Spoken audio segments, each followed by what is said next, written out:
But before we commence, let us all take a moment to observe the 5 precepts. And trying to do in that, let us seek refuge of the Buddha, Dhamma and the Sangha. And with that intention, with the hope in mind, please all recite the Namaskara 3 times.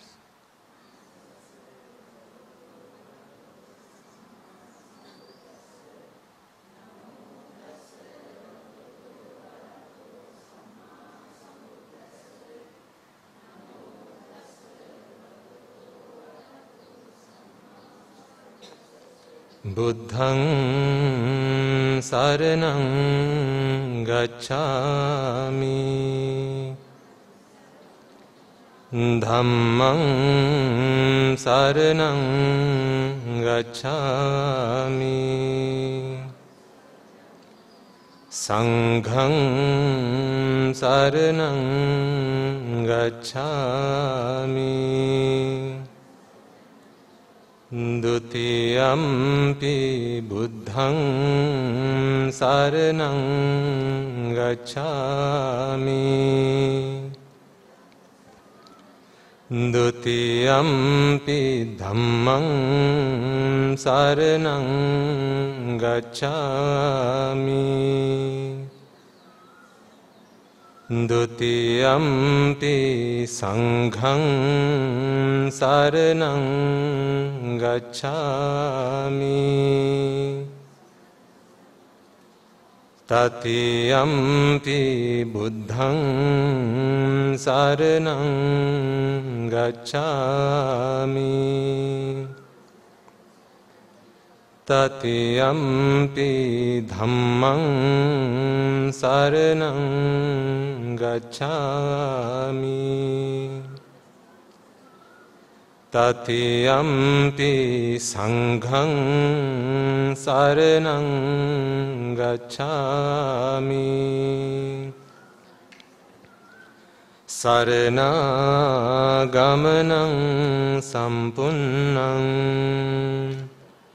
Pānāti pātā vairamani, Sikkhapadang samadhiyāmi,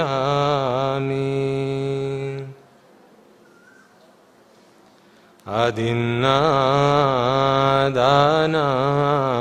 vairamani, Sikkhapadang samadhiyāmi,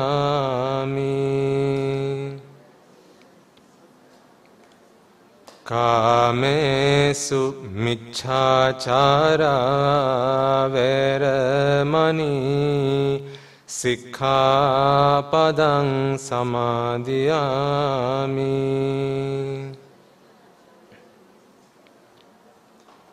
Musāvādā vairamani, Sikkhapadang samadhiyāmi,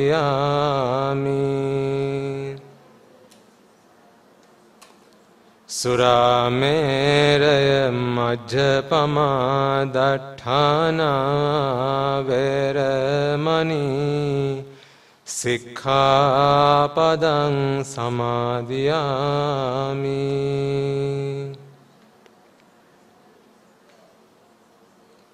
Tisaranena saddhiṃ pañcasīlaṃ dhammaṃ sādhukaṃ surakkitaṃ khatva appamādena sampādeta.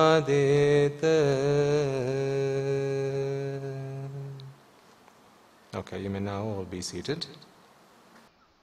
As usual, we are gathered here today to listen to another sermon of the Lord Buddha's Dhamma. It is because of the Lord Buddha that we have this Dhamma today. It is because of his infinite compassion, boundless knowledge, boundless wisdom, that we have the good fortune, that we have the privilege to find and seek for ourselves the path to liberation, the path to Nibbana. It is because he sacrificed himself and his life and many births in samsara, that today we have this gift of Dhamma. So, before we commence, let us take a moment to pay homage to the Lord Buddha, and in our minds, think for ourselves about the infinite great qualities that the Lord Buddha possessed. Namo tassa bhagavato arahato samma sambuddhassa. Namo tassa bhagavato arahato samma sambuddhassa. Namo tassa bhagavato arahato samma sambuddhassa. Also, before we commence, let us take a moment to invite all the devas, brahmanas, spirits and demons, as well as any beings who we may have come past in samsara, all those countless births that we spent in samsara, and all the countless number of beings who have been our fathers, mothers, brothers and sisters, teachers, uncles, aunts. Let us invite all of them.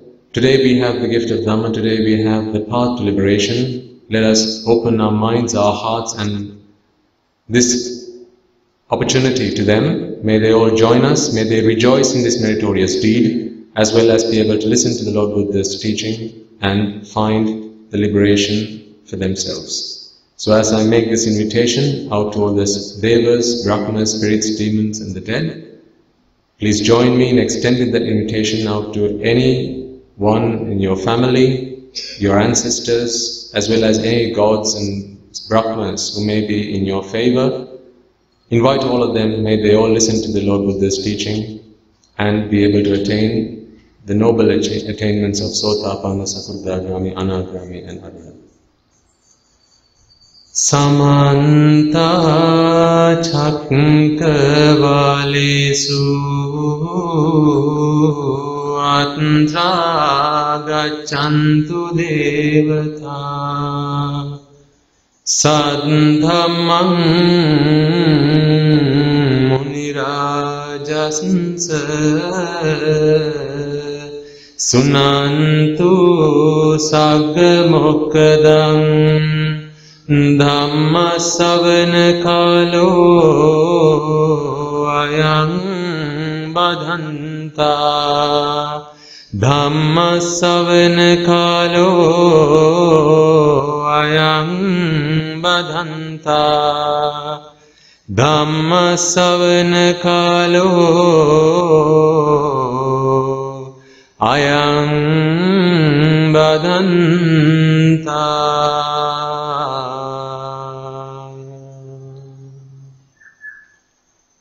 And finally, before we commence, let us all take a moment to reflect on the reality that despite the fact that today we have the Lord Buddha's teaching which has shown us right from wrong, in the countless births in samsara, we have not had this opportunity.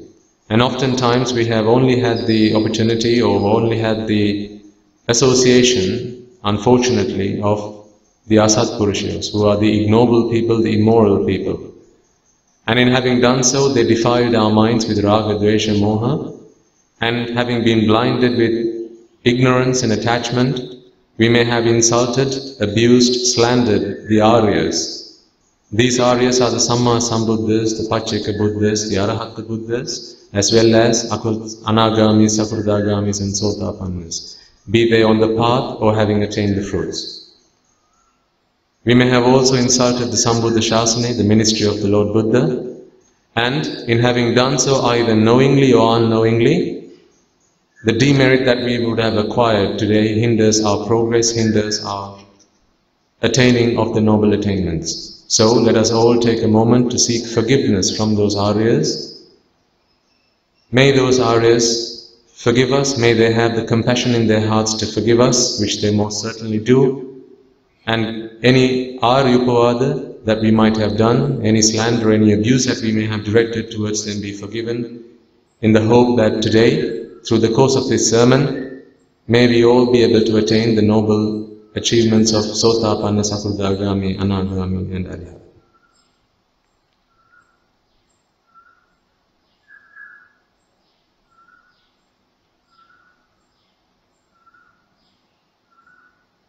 Okay. So today there was a request last week to talk about the practical application of the Noble Eightfold Path. And I'll get to that. But before we cover that, because I can see some new faces, particularly today, it's useful for us to take a whistle-stop tour on why is it that we talk about the Noble Eightfold Path. See, there are various names for this. Some people call it the middle path. Madum Piliveta. The middle of what is the question. Is it the middle of two extremes? Is that what middle is? I like the word Noble Eightfold Path. I think, sometimes we struggle with the translations that have come through over time, but I think this one is good. This is a good one. The Noble Eightfold Path. So rather than calling it the middle path, I think it's good for us to refer to it as the Noble Eightfold Path. A path has to take us somewhere. That's why it's a path. And it's called the Noble Eightfold Path because as you enter, when you're at the gate, they check for a visa. They check your passport. Have you got permission to enter? And on that document, there has to be somewhere that it says your status. If your status is Arya, come in. If your status is Anarya, you're not ready for this yet. So, you've got to check what your status is right now. Because I can speak to you about the Noble Eightfold Path, and it's going to make sense to you if you have some understanding of what an Arya is, why we need to become an Arya, are you an Arya? Some of these questions. So therefore, I thought, let's just take a short summary, go back into some of the things, some of the stuff we used to talk about in the past, and then we'll round it up and then bring it back to what it is we're trying to talk about today. So the Noble Eightfold Path is also referred to as the path to the cessation of suffering, or the path to the eradication of the causes for suffering. That's very important to understanding it in that way. Because this is a path that gets us somewhere, but this is a path that helps us eradicate not suffering, the cause for suffering. Dukkha samudaya. Not dukkha. Dukkha samudaya. Because you can't treat the symptoms. That's not the Buddha's way. You don't treat the symptoms, you treat the cause. When you treat the cause, the problem goes away and the symptoms disappear. So we have to treat the cause. And over the last, I suppose weeks and perhaps months, we've been talking a lot about what the actual cause for suffering is. Because everyone experiences suffering day in, day out. It doesn't matter whether, what religion you are, whether you're black or white, whether you're tall or short, fat or thin, it doesn't matter. Whether you're human or a Martian, it doesn't matter. We all experience suffering. There's jati dukkha, jara dukkha, vyadhi dukkha, marna dukkha. The death of decay, disease, birth, and death, right? So this suffering comes to us. That's not the problem we're trying to fix though, and that is the symptom. The symptom's there. What science and technology helps us do is to treat the symptoms. I think there are pills nowadays you can take that prolongs life. So you can put back your expiry date for as long as you can. There are pills, there are techniques that you can go through, procedures you can go through at the theater that make you look 10 years younger than you are, 20, 30 years younger than you are. That's treating the symptom. That's not treating the cause. The Buddha's way is to treat the cause, because once you've treated the cause, you're able to eradicate the problem once and for all. This is why it's called samudaya. Find out the cause and then eradicate the cause. So over the last, well, few sermons we did over the last, well, I suppose 50 sermons by now, 49, we've been talking a lot about where this suffering lies. And we've been spending a lot of time trying to understand that it's something that lives within us. There's a demon that lives within us that is the cause for this suffering. And that demon is nothing but desire. So it's that desire we need to uproot. So we spent a lot of time trying to, we went through lots of examples. And I asked you all to think about the times when you were unhappy, you were sad, you were frustrated, annoyed, disappointed. Each and every time there was an expectation that lay behind that. When the expectation was unmet, that's where disappointment crept in. Where expectations were met, that left you happy. So happiness or sadness, pleasure and suffering, the two sides of this coin are dependent on there being a coin in the first place. And that coin is nothing than tanha, attachment, desire. So what we are trying to do is actually uproot desire. So actually, the Noble Eightfold Path could be referred to as the path to the cessation of the cause of suffering. It could also be referred to as the path to the eradication of what? Attachment. They are one and the same, it doesn't matter how you call it, what you call it. So the key takeaway for us here is really, with the Noble Eightfold Path, we are trying to solve a problem that lives within us, not outside of us. This problem that lives in our mind, attachment. Attachment to all worldly things. That's what causes us suffering. And then to describe this experience, to describe this attribute and quality, when we went through several examples, we went through this game of putting scores to, the times when we have experienced pain, the pain that we go through to acquire what it is we desire. When you set that expectation, when you set that want, that need, hey, there's something I like, from that point forward, now you're waiting for that thing to be yours. That could be a physical thing, it could be a person, it could be an object, or it could be something conceptual. It doesn't matter what it is.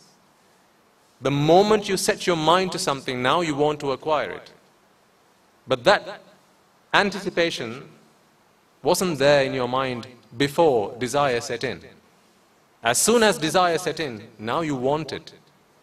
Things you don't want, I don't care what happens to it.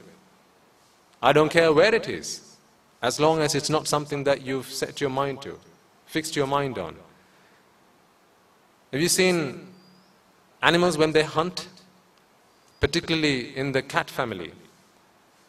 I think lionesses are quite popular for this, and you'll have seen them on TV. When a lioness sets her target, there could be several other beasts that are equally potential food. But once she set her target, that is what I'm going to get to. The other animals are running here, there, everywhere. It's not her problem. But the animal on which she has set her eyes on, the animal on which she has set her mind on, that's the one I'm now going after. Where that animal moves, that's my problem. If it stops, great. If it keeps moving, that's my problem. Well, what about all the other animals? There's a herd of buffaloes. There's a herd of deer. None of the other animals are my problem. But that one thing you've set your mind on, that is my problem. I think, aren't we all like that? People walk in front of us, several dozens of people come in, go. None of them are my problem. Think about your social circumstances, social situations you've been in. At school, at the workplace, your spouse. Before you set your mind on this is the person that's going to be my spouse, didn't matter what happened to him or her. You didn't know if she existed. He or she. But that moment when you thought, aha, you're going to be mine. Now, she's your problem. He's your problem. So the problem is always in setting that expectation, setting that attachment, setting up that link, building up that bridge. Once that bridge has been built, what you're saying is, my happiness depends on what lies at the other end of this bridge. My happiness lies on what happens to that thing that lies at the other end of this bridge. So we go through life building these bridges. And if you remember last week, I gave you this analogy of how a child plays with soap bubbles. Remember? The child takes some soap, puts in this stick, takes it out and blows into it. Now there's lots of soap bubbles. And that's a pretty sight, no question. Everyone enjoys that. Hey, look, isn't that beautiful? Yeah, it is. Until what? Until you do what? Until you go touch it. The moment you go touch it, what happens? Bursts. Now what's the child doing? It's crying now. Now it's sad. While the soap bubbles were out there, blowing in the wind, it wasn't a problem to the child. It was beautiful. But then the child thought, I want to go touch it. You touch it, the bubble blows, bursts, pops. Now the child's crying. This is what we always do, ladies and gentlemen. The things we see, the things we hear, the things we taste, feel, what we experience in this sensual world with our five senses. We want to make it ours. We want to make it mine. We want to make us part of ourselves. And as soon as you do that, as soon as that thought sets into your mind, kama vitakka, kama sankappa, I want to enjoy sensuality. As soon as that sets in your mind, you want to go touch it. The moment you touch it, you've planted the seed of grief. You've planted the seed of sorrow. You've planted the seed of lamentation, exhaustion, frustration, discontentment, disappointment. An ocean of suffering comes flowing your way. So who's responsible? You're responsible. Each and every one of us are responsible for the grief and the frustration that we're in. Nobody else. Nobody else. The person sat next to you is innocent. Your children are innocent. Your husband, your wife is innocent. They're innocent. Your employers are innocent. Your employees are innocent. The man who pulled up in front of you as you drove down the road today, he's innocent. But why did you point your finger at him then? Why did you start shouting at him, hey, how dare you pull up in front of me? The red light is innocent. So why did you get angry at the red light as you were driving up and green goes amber and red? Why are you shouting at the traffic light? It's innocent. The fault is with you. The fault is with each and every one of us. So let's stop shouting, let's stop blaming the traffic lights. Let's stop blaming our spouses. Let's stop blaming our kids and the guy next door and your employees. And I've seen videos where sometimes, people in their offices, they're working away. This guy who wants to take a photocopy, walks up to the photocopier, presses the button, nothing comes out. He goes back to his computer, tries it again, walks up to the photocopier, nothing comes out.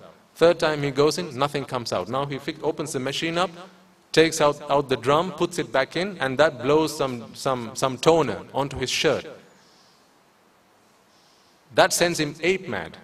What he does next is picks up his computer monitor and comes and bangs it on the photocopier and throws everything all over the place. Angry, annoyed, ruins his day and possibly an opportunity of working at the place as well. Remember I think the other day I spoke to you about this guy who was watching football on his TV, and every time there was a goal was about to be scored, so the wife's at the background, she's switching off the TV with her remote control, just to see what this might do to this man. And every time a goal is about to be scored, she switches off the TV. So he's on the edge of his seat waiting for this goal. And the moment that guy kicks the ball, the TV goes off. It sends him mad. He's able to tolerate that 3, 4, 5 times, but the next time it happens, he picks up the TV and bangs it on the floor. He picks up his laptop and throws it around the floor, around the room, and destroys the place. Is he an Arya or an Anarya? As an Anarya. Why? Where's the problem? Outside. The TV is not working. The remote's not working. You flick the switch, the light doesn't come on. Where's the problem? Why do you go...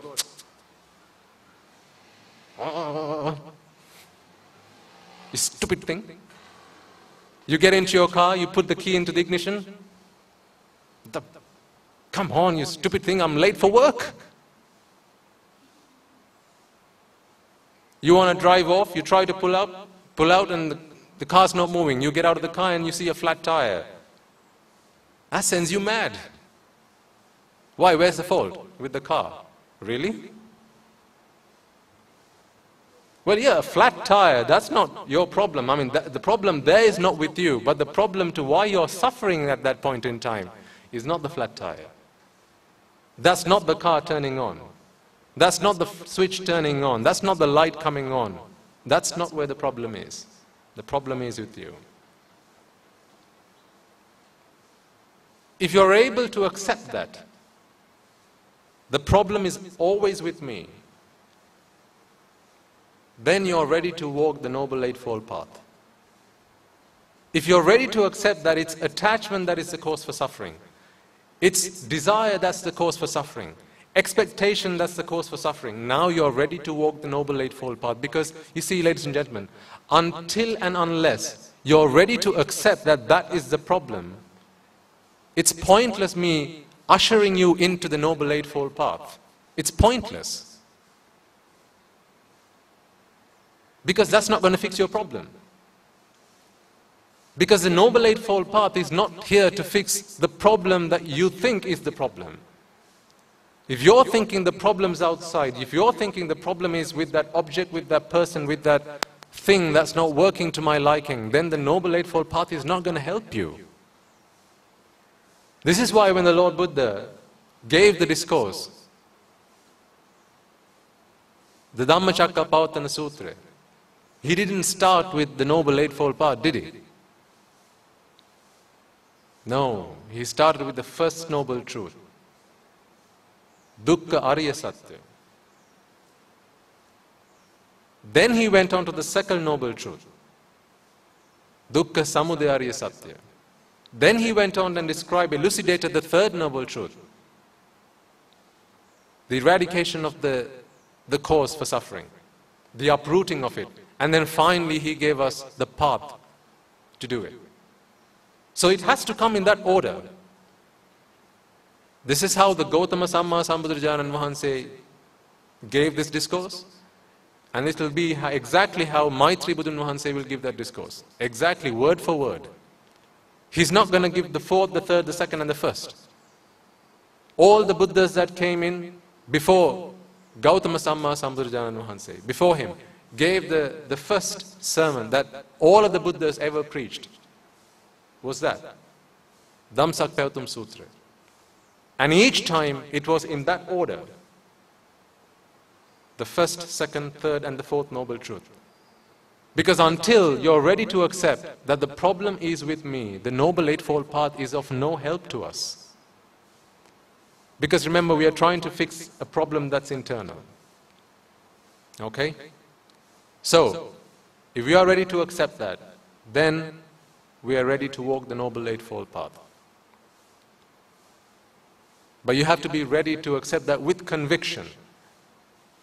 No matter who comes and says, even if a Buddha comes up to you and says, hey, I got it wrong, the problem's not with you, you're good, you're fine, the problem's with the other guy.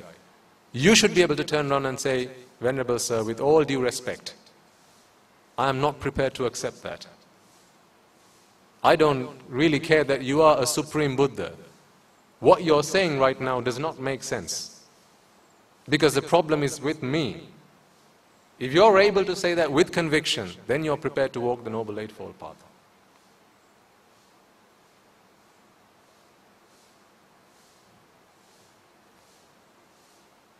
Before we start to walk the Noble Eightfold Path, let me explain to you something else as well. You see, because, okay, we're prepared to accept that it's attachment that causes us suffering. But the attachment to what? What is it that we are attached to? Because to go and remove attachment, you know, say you had to remove a nail from somewhere. You need to know where the nail is. You know, having a hammer, turn it around, that's not going to be of help if you don't know where the nail is. If you've got a screwdriver, if you don't know where the screw is, it's no point having a screwdriver. You need to know what it is you're attached to. So what is it that we are attached to? Why have we all been born? Why do we go through in samsara? Yes, we are attached to something, but what is it that we are attached to? That's the question.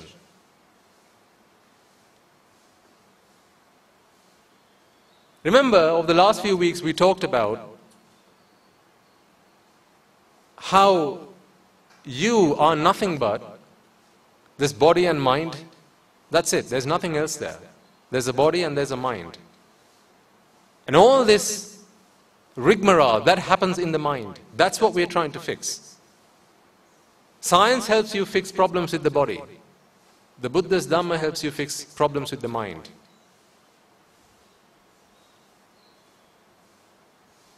So what is it that this mind does? How is it that it takes us in samsara? Thoughts arise, thoughts pass away. Arise and pass away, arise and pass away. They arise for as long as the causes are there for it to arise, for them to arise. And when the causes cease to exist, then these thoughts perish, they pass away. And the causes that are required for thoughts to arise are avidya, tanha, karma, ahara, and nibbati lakkhana, as we discussed in the previous weeks. So that's again attachment, ignorance, kamma, ahara, which is nutriment, and nibbati lakkhana, which is the process of production. When all the other requisites are there, then the process of production kicks in. And all sankatas, all conditioned objects arise and pass away. Okay? So, with that being the case, for your thoughts to arise and pass away, ignorance, where does ignorance lie? Is it outside? Where does ignorance lie? It's with us. It's internal. Do you have like a tank of ignorance somewhere inside of your body? No, there isn't a tank of ignorance anywhere. Ignorance arises with every thought. Ignorance is a condition. For as long as that condition exists, you know, it's something like, it's like colored glasses. For as long as you have your colored glasses on, you're going to see the world not in true color, but the color of the spectacles that you're wearing, the color of the glasses you're wearing. So it's a condition. Take off the condition, now you're seeing the world as it really is. So ignorance is a condition. What about attachment? Attachment is caused by ignorance. But attachment again, being the result of ignorance, is there in every chitta that arises. Because every thought that arises because it attaches itself to something, to an object, to a thought object, aramana. And these aramana, these thought objects, these aramana, they come through your five senses. Your eyes, your ears, your nose, your tongue, and your body. Why? Self-preservation. Remember baby Natasha. Okay? For as long as this baby is alive and kicking, and for as long as this baby is crying, this baby has to be fed, And this baby is what? Nothing other than ignorance. Ignorance has to be fed, and ignorance is to be fed by the thought objects that we take in through our five senses. And they come in, and they are the food, they are the nutriment for thoughts to arise. So your chittas arise and pass away, with the nutriment being one of the causes for them to arise and pass away. Now, if you look at an Arahatun Wahanse, the nutriment is still there. Because, you know, when you become an Arahat, the world that you live in, that doesn't disappear all of a sudden. That's there, that's always there. That's not going to go away anywhere. That's there. So we're not trying to eradicate the world, we're not trying to put out the world, we're not trying to switch off the world. We're trying to switch off not that world, but the world that we build within us. That is the world we're trying to put out. Remember, there was once a Brahmin who went and asked the Buddha, where is the world? What does the world rest on? Where is it? And he says, the world lies on what? Dukkha. Dukkho loke patittita. So an Arahatun Wahanse is someone, an Arahant is someone who has eradicated dukkha, therefore the world along with it. But an Arahatun Wahanse lives in this world. Eats, sleeps, drinks, goes to bed, right? He does all those things. To do all those things, he's using the things that we have in the world, the objects that exist in the world. So they are absolutely essential for survival. So that's not the world we are trying to eradicate, that's not the world whose switch we are trying to turn off. The switch that we are trying to switch off is the world that lives, that we have created within our own minds. So if you look at the Noble Eightfold Path, the first step on that path being Samma Ditti. One, you see, arriving at the Noble Eightfold Path and the onset of Samma Ditti are one and the same. Once you have right understanding, you are on the Noble Eightfold Path. It's not one comes after the other. Does that make sense? It's not you go into the Noble Eightfold Path and then, hey, presto, I now have right understanding. That's not how it happens. It's not the other way around either. Right understanding and, oh, I'm on the Noble Eightfold Path. That's not how it happens. With right understanding, when that sets in, remember what right understanding is. The word right does not really cut it, and I think I've explained this several times in the past, because we're talking about Samma Ditti. Samma Ditti is really, in the Satya Vibhanga Sutra, Sariputta Maharatan Wahanse explains, Katama Chauso Samma Ditti.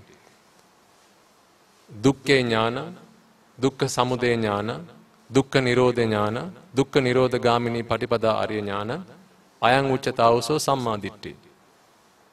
So as soon as you have been instilled, as soon as this insight has been installed, as soon as that software has been installed in your minds, in your consciousness, you are on the Noble Eightfold Path. And from that point forwards, you are traversing the Noble Eightfold Path. So they don't come one after the other. They both come together. It's one and the same.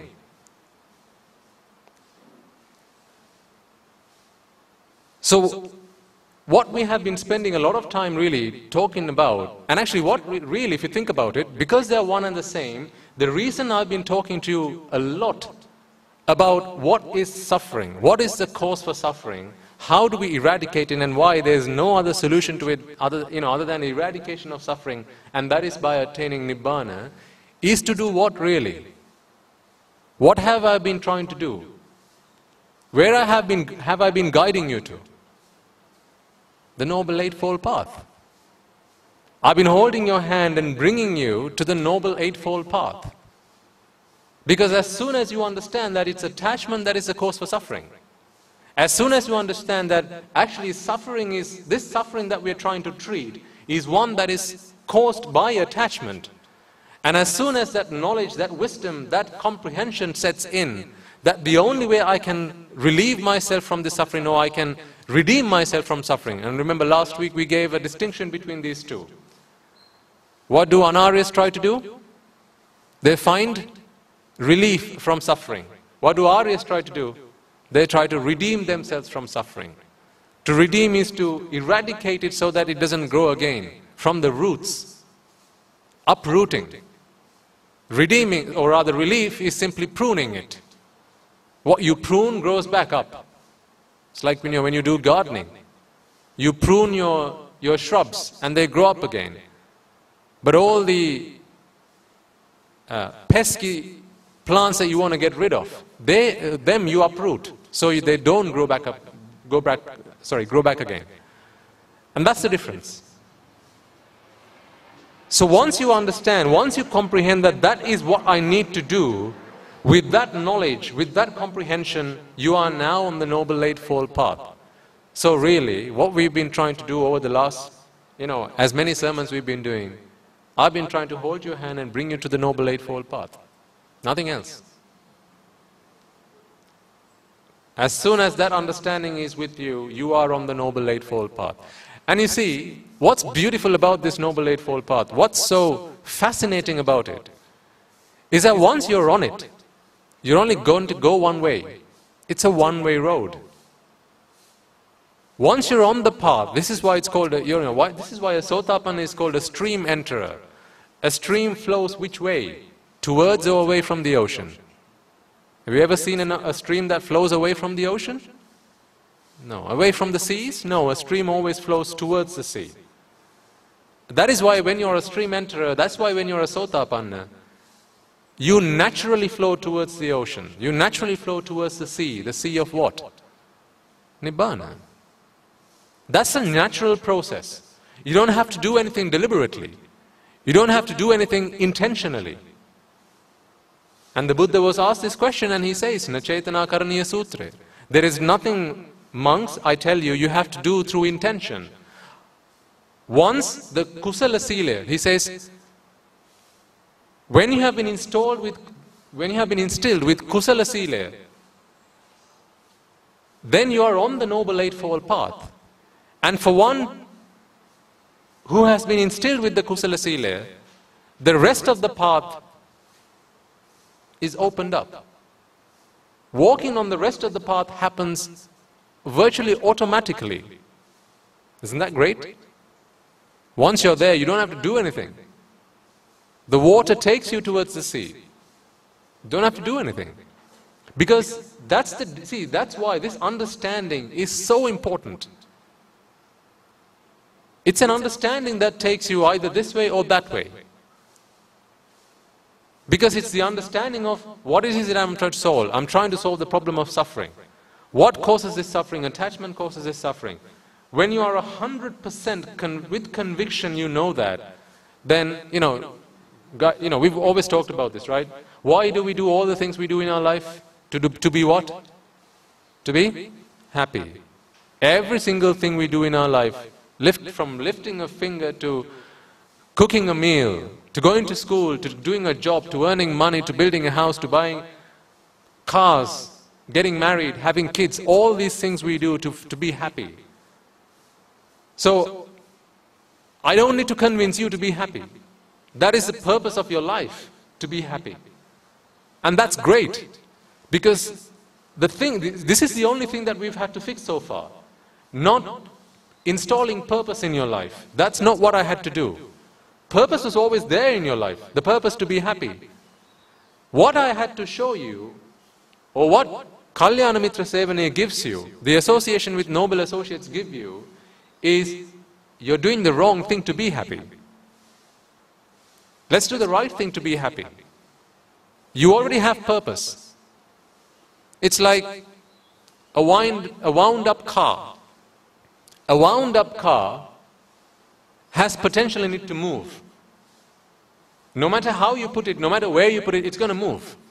It's going to go for as long as there is potential energy within it. What a Kalyana Mitra does what a noble friend does is he points the car in the right direction.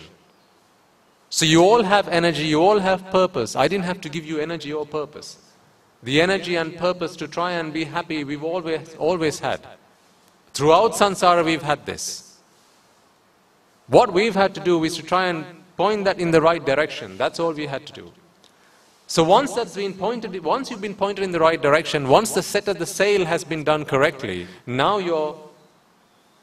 you're guided towards Nibbana. That's an automatic process. So in this automatic process, the following steps that I describe from the Noble Eightfold Path are things you're going to experience naturally. Here's the important thing I want you to understand. None of this you're going to have to do. These are things you're going to experience naturally.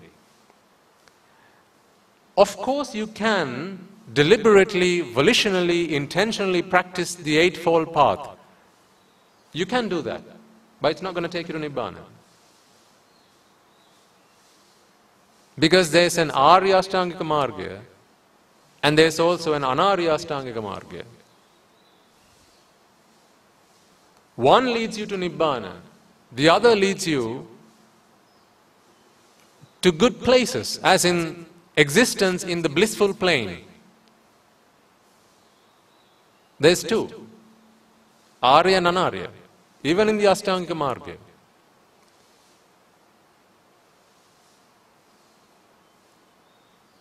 You know, we can offer flowers, we can do the Dasa Punya Kriya, the 10 meritorious deeds. You know, all of this is good things to do. What do we do when we observe precepts? When you observe Sil, you enter into a contract. Isn't that what we do? We enter into a contract. With whom? With ourselves. I swear, I solemnly promise to not take the life of another being. I solemnly promise to not steal, to not engage in sensual or sexual, whichever way you want to look at it, misconduct. And then depending on how many precepts you observe, you know, these are precepts that you observe for the duration that you want to observe these precepts. Now really, you see, if you take, I'll take an example, Samma Kammanta, Panatipata Veramani, Adinnadana Veramani, Kamesu Michachara Veramani, Ayang Uchatauso Samma Kammanta.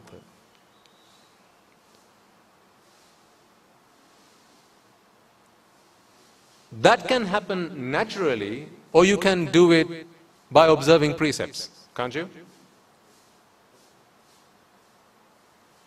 Take something as simple as, okay, think about this, a cow. Does a cow ever kill?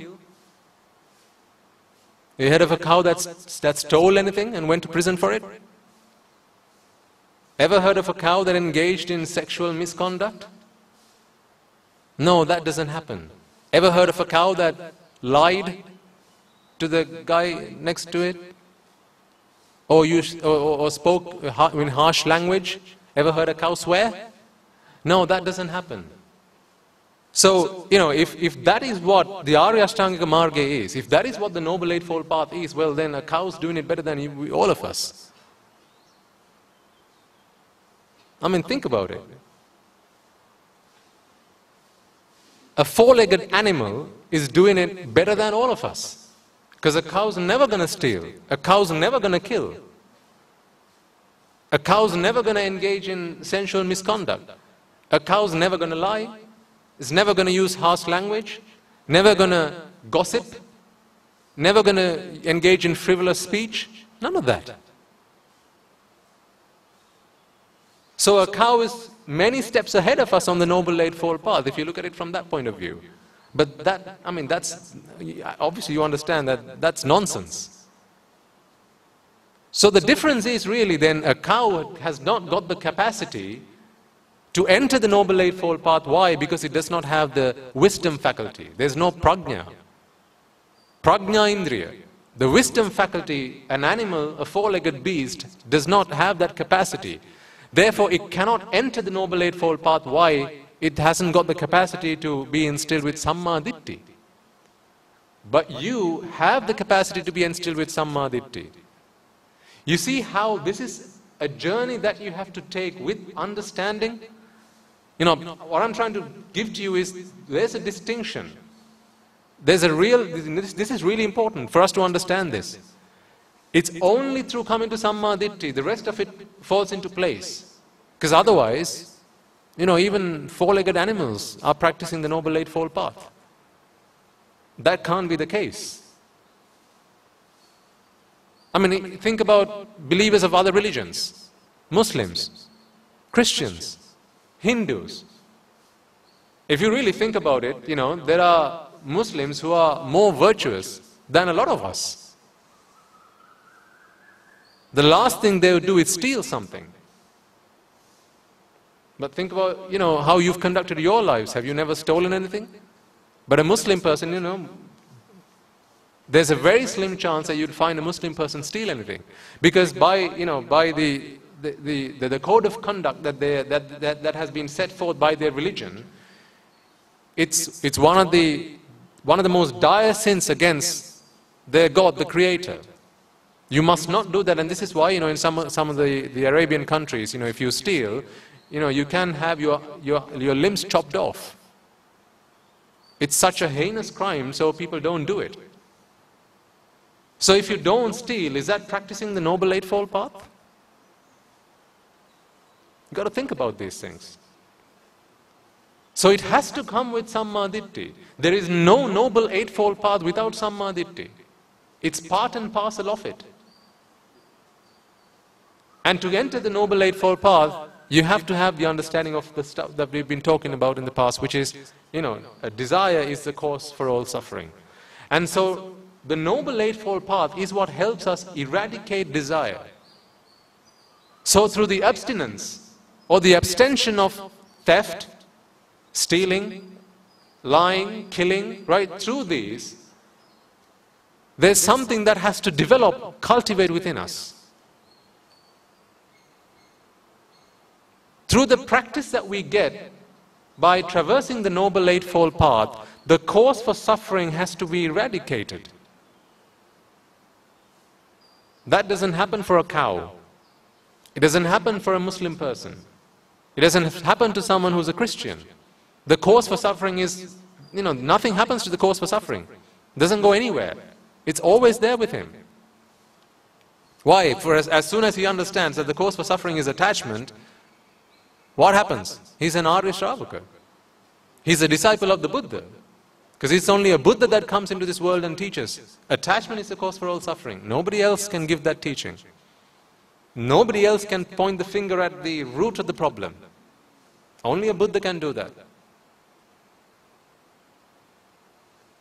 So, Sammaditthi, therefore, is the understanding, is that understanding. With Sammaditthi, then along with that comes Samma Sankappa. So what is Miccha Sankappa? That's the opposite of it. You see, in other ways, in some ways, the Noble Eightfold Path has elements in it which is the complete opposite of the unmeritorious deeds, the Dasakusala. So in the Dasakusala, in the unmeritorious deeds, you have Panatipata, Adinnadana, Kamesu Michachara, Musavada, Pisunavacha, Parushavacha. So if you look at the Noble Eightfold Path, abstention from Panatipata, abstention from Adinnadana, abstention from Kamesu Michachara, Musavada, Pisunavacha, Parushavacha. But it's not through precept. It's something you're going to experience. I hope you're getting the message that I'm trying to deliver to you. It's something you're going to experience. It's something you're going to observe within you after a while of you having become a Sotapanna. You're going to look back at your lives. You're going to think about yourself and go, hey, I used to steal. I used to lie, but now I don't feel like doing it. You don't have to do it by purpose. You don't have to deliberately not lie. You don't have to deliberately not steal. It's not something you have to refrain deliberately. It's something that happens automatically. And therefore something that you experience. Does that make sense? It's something you experience. With sammaditi you have planted the seed. Through continued noble association, through continued association with the Dhamma, listening to the Dhamma, practicing the Dhamma. What does practicing the Dhamma mean? Is that meditation? What does practicing the Dhamma mean? It's applying what you've learned into your practical lives, into your own lives. How does this relate to me? Because remember, we all have purpose, and that purpose is to eradicate suffering. Or rather, to be happy. To be happy all the time, what we've been trying to do is to relieve ourselves from suffering. Now we understand actually relief from suffering is so temporary. It comes and goes. And actually, if you were here last week, you remember how we spoke about, why is it that people don't like to attain Nibbana? Remember? Because you love what? Suffering. You love suffering. All Anaryas love suffering. But they don't see it. They don't understand the fact that they love suffering. Why? Because when there's no suffering, you can't relieve yourself from suffering. And therefore enjoy the pleasure that comes through the relief from suffering. So everyone that's attached to pleasure has to have suffering to relieve themselves from. When there's no suffering, well, what am I going to relieve myself from now? We gave the example of hunger. You eat, and then that relieves you from the suffering of hunger. Once you've finished your meal, now hunger's not there with you. Where do you now? You now have to go and find another source of pain, so you can gain. So pain has to be there for you to gain pleasure. So when people say, I love pleasure, what you're also saying is, I love the suffering that comes with it. No suffering, no pleasure. No pain, no gain. So this relief business that we used to keep doing to relieve ourselves from suffering, that just doesn't work. We found out that. So therefore we are now trying to eradicate suffering. And to eradicate suffering, we enter the second step of the Arya Ashtanga Marga, Samma Sankappa. So Miccha Sankappa is Kama Sankappa, Vyapada Sankappa, and Vihinsa Sankappa. That's Miccha Sankappa. Kama Sankappa, Vyapada Sankappa, and Vihinsa Sankappa. Now again, what I want you to do is practice the Dhamma. Practice the Dhamma. What is that? What is that a short form for? Apply what you're now listening to, apply what you're hearing into your practical lives. To try and find happiness in our lives, prior to you coming across this Dhamma, aren't these the three things that you did? Kama Sankalpa, sensuality. Wasn't indulgence in sensuality that we used to do to find happiness in our lives? Indulging in sensuality through our eyes, ears, nose, tongue, and body. Indulging in sensuality. Instead of eating what you've got at home, you went out to a restaurant. Why? To indulge in sensuality. You weren't happy with the black and white TV, so you brought home a color TV. Why? Indulge in sensuality. You don't like to listen to the same music every day, so you go online and download a few new albums. Why? To indulge in sensuality.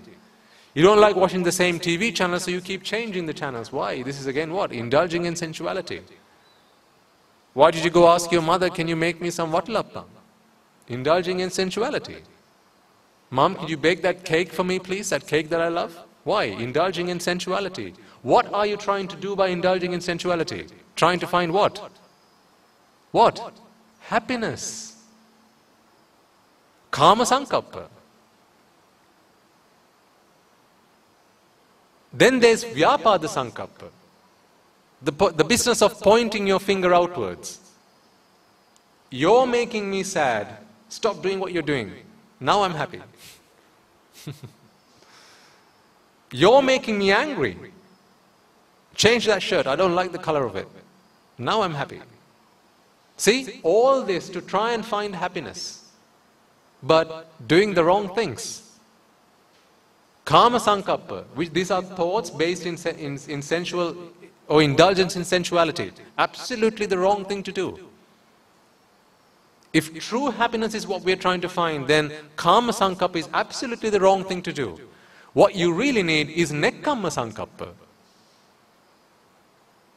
Nekkhamma Sankappa is renunciation. Renunciation doesn't necessarily mean going into robes. That is one kind of renunciation. Abhinikramane. Right? That's the renunciation that you see the monks over here have done, and these Anagarika sons here are preparing themselves to do shortly. That's that kind of renunciation. But the renunciation we are talking about is something that's mental, psychological. It's the understanding, or it's the practice of renunciating yourself from what? Indulgence in sensuality.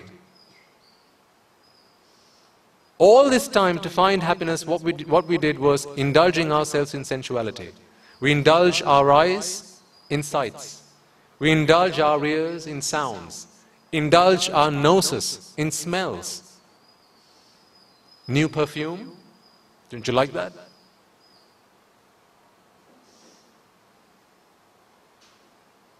New food, taste new types of food, different types of food. Isn't this why when you go to the restaurant you have a menu that has like 150 items on it? You know, if all you wanted to do was satiate your hunger, well, there only has to be one item of food on that menu. In fact, you don't even need a menu. Bring me whatever it is you've cooked, waiter, is all you have to say. But no, that doesn't work. Why? Because we're trying to be happy. And to be happy, you have to indulge in sensuality. That is Miccha Sankappa. What is Nekkhamma Sankappa?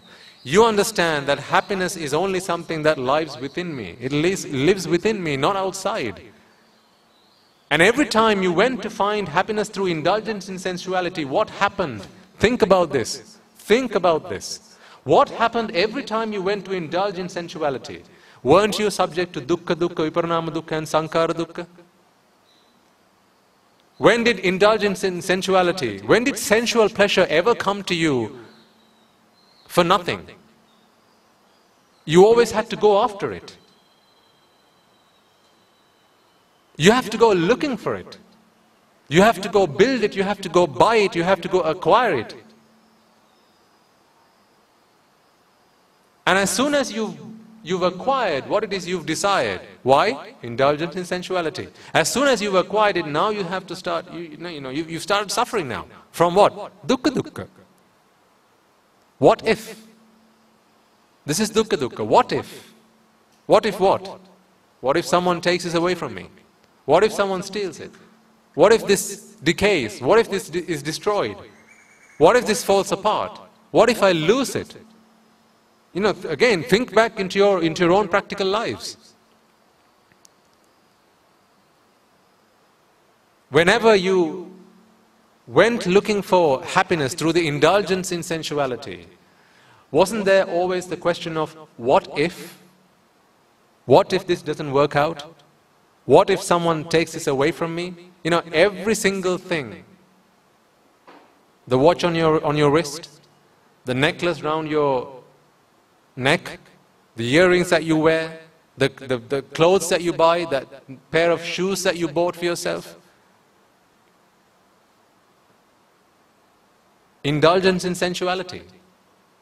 For the sights, the sounds, the smells, the taste. What if? That's the dukkha dukkha. You know, and the car you bought. If you remember I gave you an experience from my own life. When some time ago I was invited to a sermon, and this young man, he comes in his brand new, spanking new car. We get into it, and he drove up all the way to the monastery, but he was in there by himself. And then we got into the car. Now this is a new car, so it's a low-rise car. As soon as he starts moving, for those of you who visited us at the monastery, you will know the road isn't complete yet, right? So as soon as he drove into the onto the road. There are rocks that start hitting the floor of the car. And now he's in misery. He's in so much mental torture. You should have seen his face at the time. He was wishing I never came to pick you guys up. He was probably wishing, Swami Maharaj, could you not take the bus, please? It's probably what he was wishing at the time. Why did he buy that car though? What did he really buy? I mean, think about it, right? What did he really buy? Did he buy a car? Or did he buy the sights that he was going to experience through his eyes? Did he not buy the sights and the sounds and the smells? Well, clearly not the taste. You're probably not going to taste a car. But the sensations that you feel, the tactile sensations, isn't that what he paid so much for? Because if all you wanted was a means of getting from A to B, well, you don't really need a brand new car for that. Any old car does the job. But that's no good. It has to be the car that you like, it has to be the color you like. It has to have leather seats.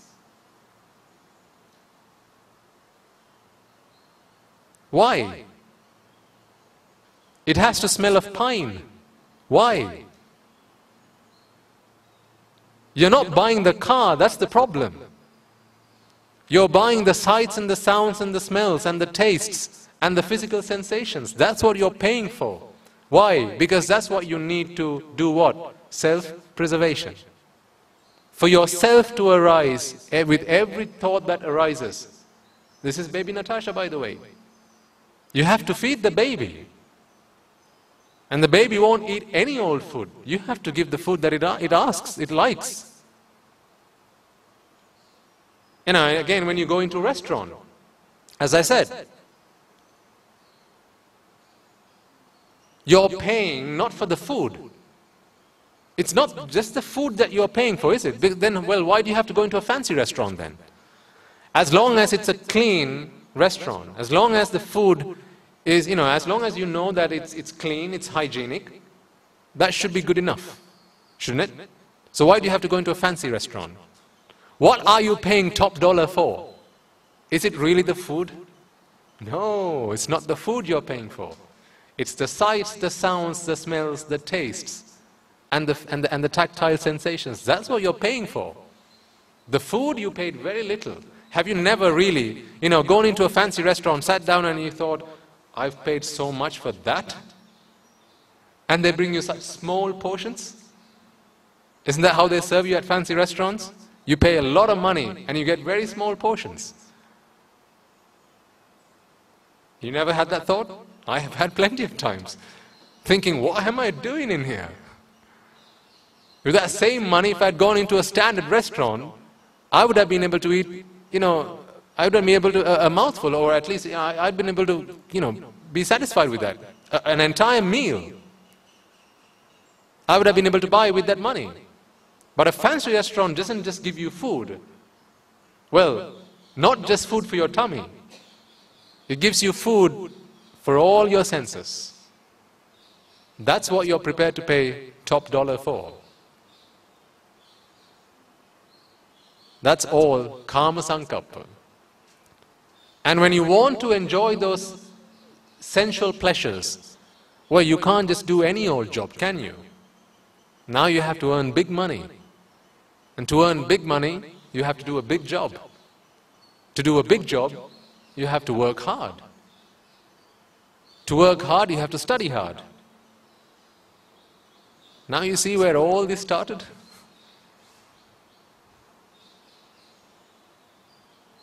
Ultimately, when you really look at it, all this suffering that you went through was to not really satisfy the physical pains that you experience. It's to feed your mind. But nothing's left of it today, is there? None of that is left today. All those fancy restaurants you've been to so far, the 10-course meals that you've had, what's left today? Nothing. The next morning you wake up and you go and dump it all in the toilet. That's all that's left.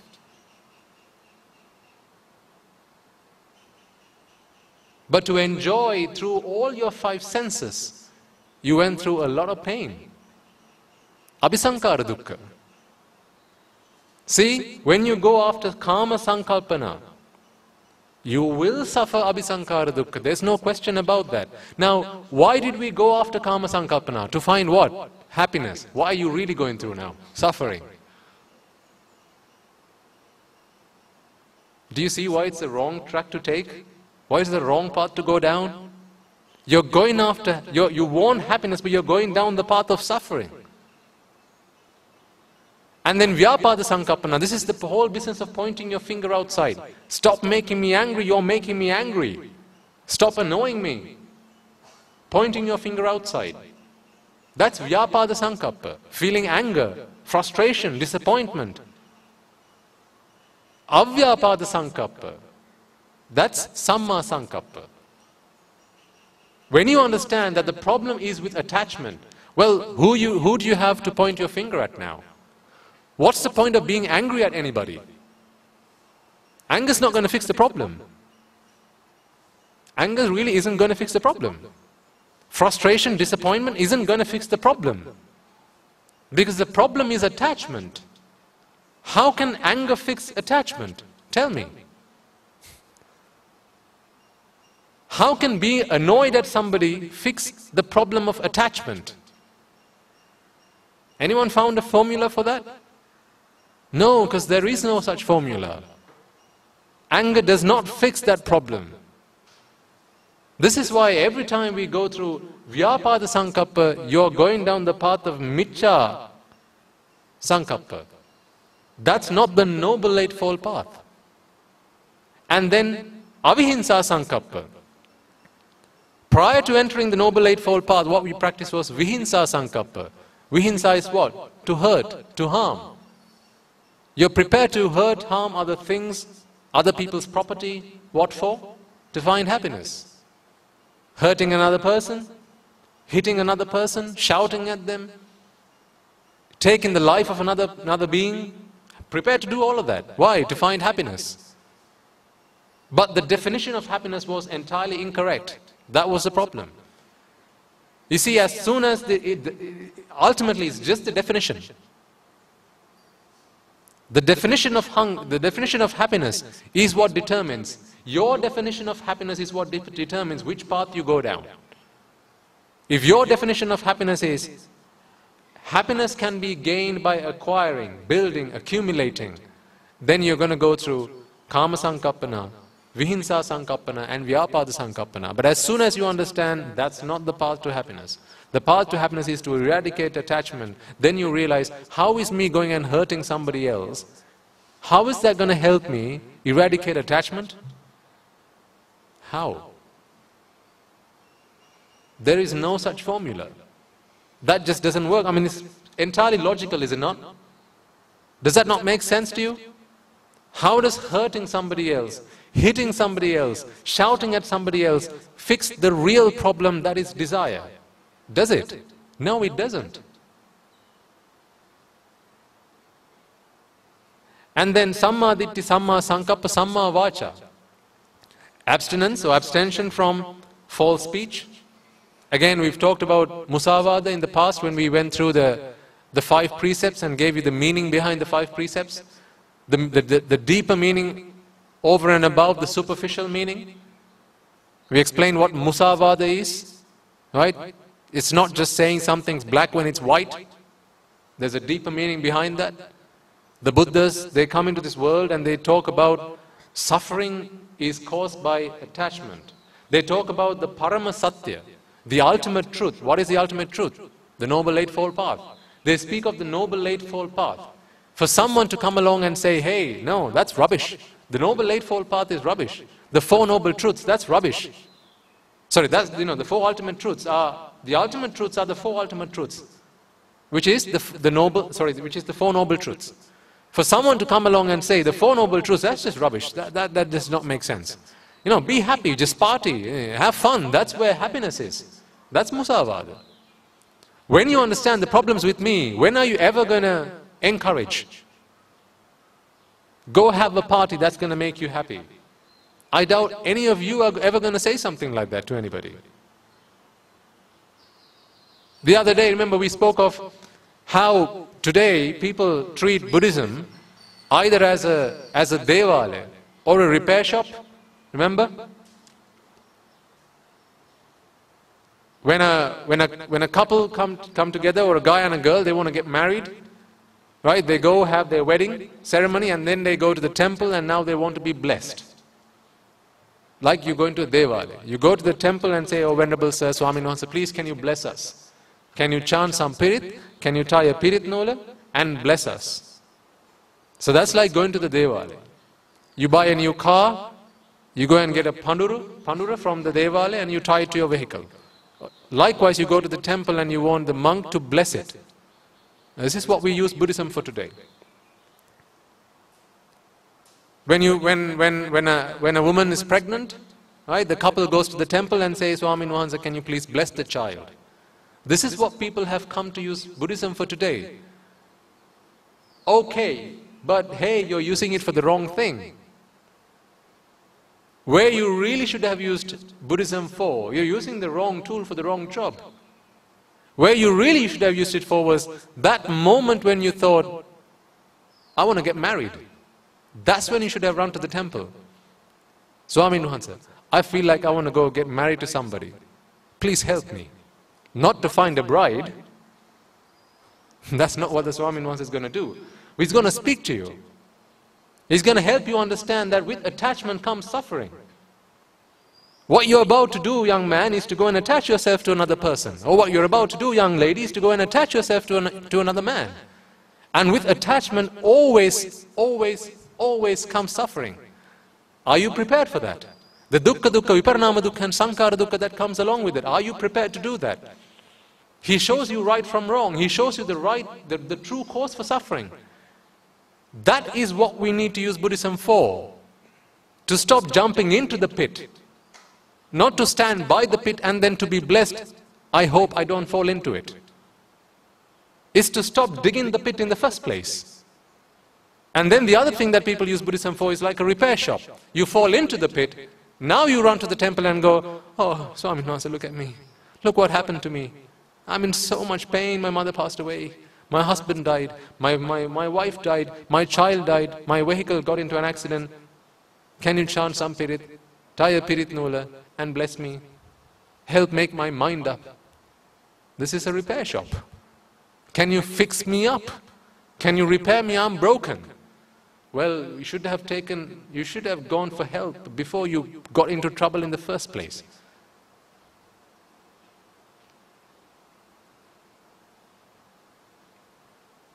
You know, when you understand this, you've got to make this practical. This is what I'm saying.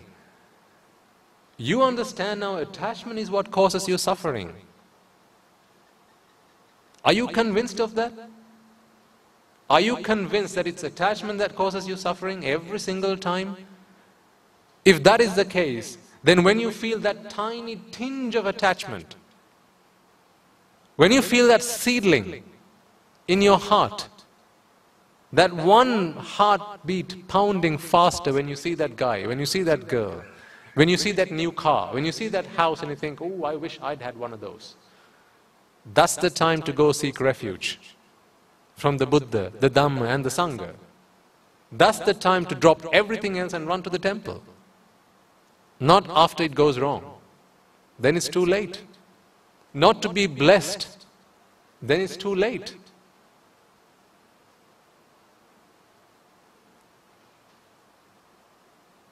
So you see, once you understand that the problem is with attachment, after that, so we were speaking of, you know, when you see that the problem is always with attachment and you're convinced that attachment is the problem, are you ever going to speak to somebody and say, "Hey, it's all right, you know, get together, guys. You're going to be happy living I wish you a happy married life." Anyone here had a happy married life?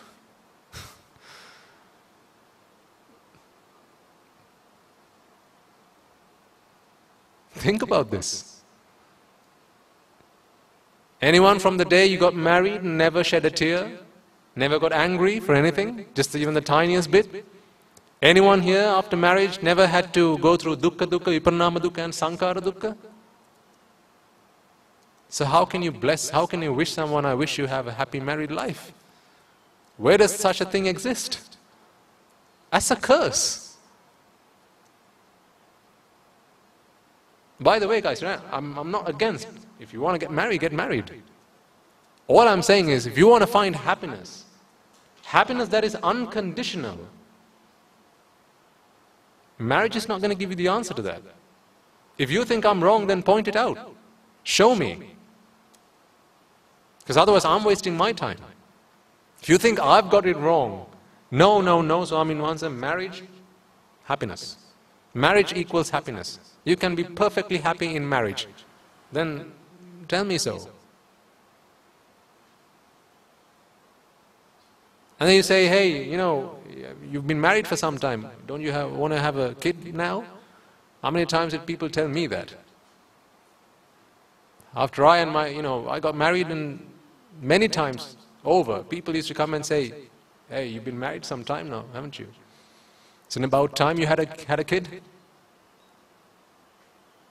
You go back and ask them, any of you have had kids and because of them you've not had to shed a tear? Any mother, father here, put your arm up? I've never had to shed a tear because of my child.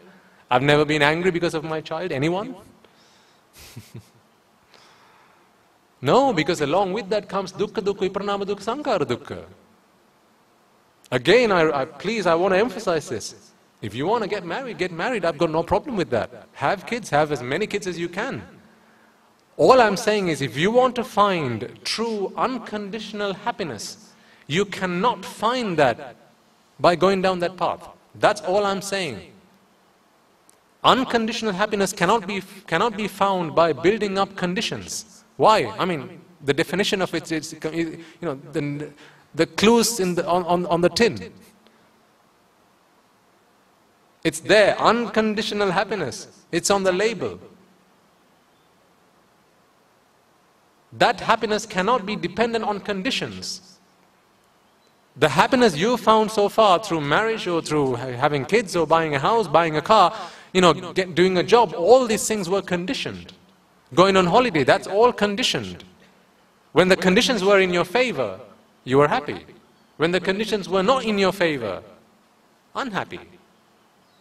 I don't want happiness like that. I want happiness that's always happiness. Unconditional, unchanging. That's the kind of happiness I want.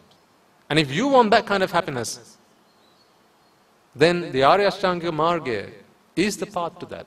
That is why Nekkhamma Sankappana is so important. Nekkhamma is that renunciation. You're not looking for happiness in the outside world or by relying on the outside things that exist in the outside world. So once you understand attachment is the cause for suffering, no longer are you going to go and proclaim, hey, be attached. Build up new attachments, new relationships. That's how you're going to find happiness. You're not going to say that. You're not going to advise people to do that. You're not going to condone that. Now, I mean, I understand, right? If your kids come to you and say, Tati, I saw this girl in class. I think I like her. Can I have your blessings to go get married? Now you're probably thinking, what should I say now? I understand that attachment causes suffering. But my son's not prepared to become a monk. He wants to live a lay life. What am I supposed to do now? I'll tell you what you're supposed to do. As a responsible parent, explain to him what causes suffering. Explain to him that happiness is not in the person outside. Explain to him that happiness is really within you. Explain to him that as soon as you get into this relationship, you're going to have to nurture this relationship. You're going to have to nurture this relationship. You're going to have to act in ways that she wants you to act. You're going to have to speak the words that she wants you to speak. You're going to have to walk the way she wants you to walk. You're going to have to sleep the way she wants you to sleep. You're going to have to change and adapt your life to the way that she wants you to live. All of that, dear son, is abhisankara dukkha. Whether you like it or not, if you want her to be with you, then you have to go through abhisankara dukkha. That's 1/3 of it. And then you ask the question, would you like me to continue? He'll either say, no thank you, and walk away. I wish I hadn't spoken to you, is what he'll probably say. Or if he's a clever young man, he'll say, yes dad, please continue. And then you'll go on to say, that's just abhisankara dukkha. What about viparinama dukkha? Are you getting married to someone that's never going to die? Are you going to have this relationship with someone who's never going to grow old, age, fall ill? Is that the kind of person? Is that, is this person you're attached to, is it that kind of person? He's going to say no. And then you ask the question, well, the day she dies, how's it going to make you feel?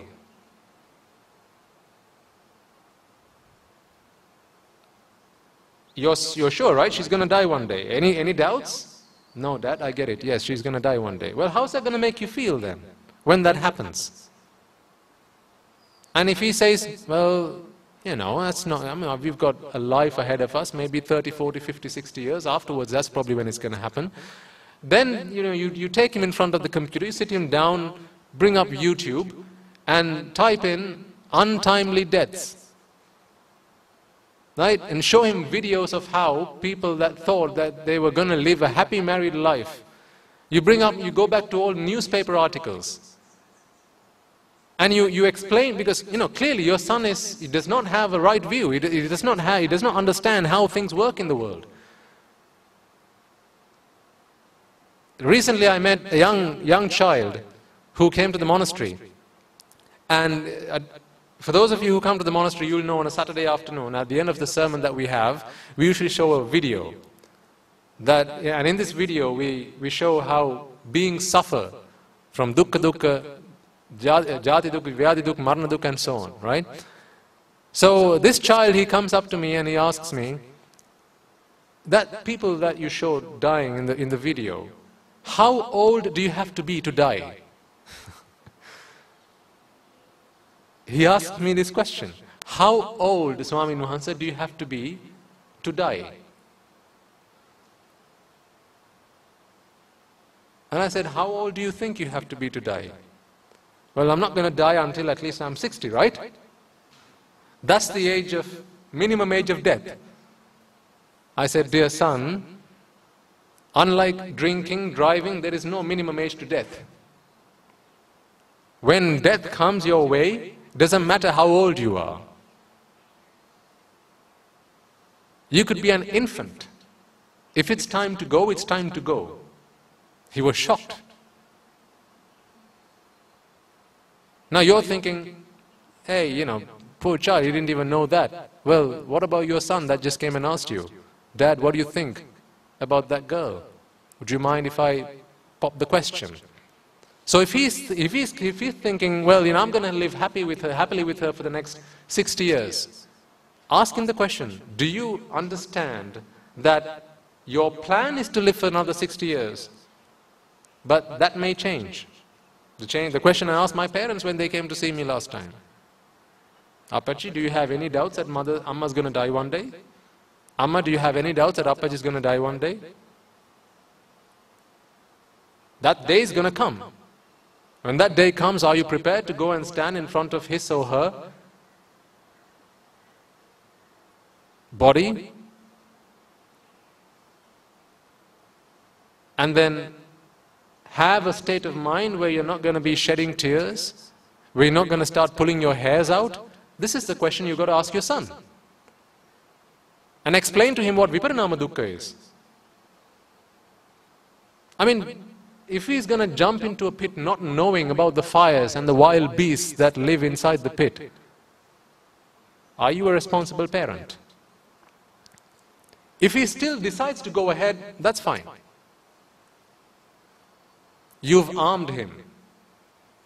You've educated him.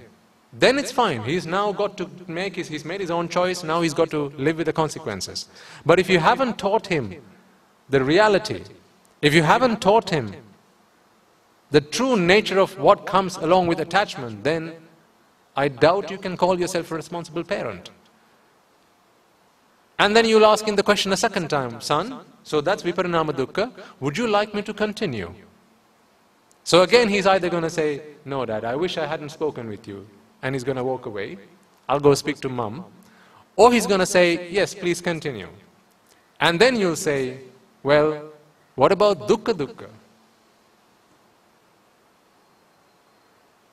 The moment now you feel, you have thoughts for that girl, right? You have feelings for that girl. He says, yes. How would you feel if someone else had feelings for her? How would that make you feel? No, I wouldn't like that. How would you feel if someone else came and spoke with her, held her arm, touched her hand, sat down next to her, put an arm around her neck? How would that make you feel? I wouldn't like that at all. How would you feel if she cheated on you? I wouldn't like that at all. Are you sure that's never going to happen? Are you guaranteed that that's never going to happen? And he'll say, yep, I'm absolutely sure. She's a nice girl, she comes from a very good family, and she's never going to do that. What do you do again? You take him, go and sit in front of the computer, and bring up YouTube. There's plenty of good stuff on YouTube. There are programs that I used to watch as a layperson, how couples, they cheat on each other, and then sometimes they hire private inspectors to go and catch them in the action before they file a court case. Or each and every one of them, when they got together, they thought, oh, you're my soulmate. Never am I going to cheat on you. I'm always going to be 125% faithful. Yeah, right. Remember, ladies and gentlemen, I've said this many times and I'll say it over again. No one loves the other guy. We don't love each other. Who do we love? Ourselves, indeed, sir. It's ourselves we love. Remember that guy who said to the girl, your happiness is my happiness? What did the girl ask the guy? Well, if that is the case, would you mind if I slept with the guy next door, because that's what makes me happy? When did that guy ever say, okay, that's fine? That never happens. Why? Because we only love ourselves, never the other person. And please tell me if what I'm saying is not true. While what I'm saying might hurt, it might be painful for some to listen to this. Because, a world you built for yourself thinking, hey, I've got my parents, I've got my husband, I've got my wife, my best friend, I live a happy life because I feel so loved. Have you never felt that way? I feel so loved by everyone that lives with me, that lives around me. All my friends, they all love me so much, they cherish me. And now I'm telling you, none of them really meant any of that. All we're interested in is self-preservation. And for self-preservation, you have to get the Rupa, Vedana, Sanya, Sankara, Vijnana that we like, not what the other person likes. Suppliers and consumers. That's an old sermon. Go back and listen to that. This world is full of suppliers and consumers. Atta Deepa Viharata. Live like you're an island. Who said so? The Buddha said so. Why did he say that? No one else comes to your rescue. When you're an island, you've got to be self-sufficient. The problem's with you and the answer is with you as well, not outside. They're both with you. So again, let's go back to the Arya Ashtanga Marga. Because you see, I'll keep coming back. Why? Because we need to remind ourselves where the problem lies. Not outside, the problem's always with us. And that's what this Noble Eightfold Path is here to help us solve the problem. That's what it's providing a solution for. We have to constantly keep reminding ourselves, what is the problem that I'm trying to solve here? If you're trying to solve the problem outside, if you're trying to solve the problem with this machine, the Noble Eightfold Path is not going to help you with that. See, really simple example. Machine doesn't work. You get angry. Which of these two problems can the Noble Eightfold Path help you solve? The first or the second? The second. Your child You asked your child to do his homework before you got home. Hasn't done the homework. Makes you angry. Which of these two problems can the Noble Eightfold Path help you fix? The first or second? The second. The first is not going to help. Noble Eightfold Path cannot help you fix the first problem. A good stick is going to help you fix that. Not the Noble Eightfold Path.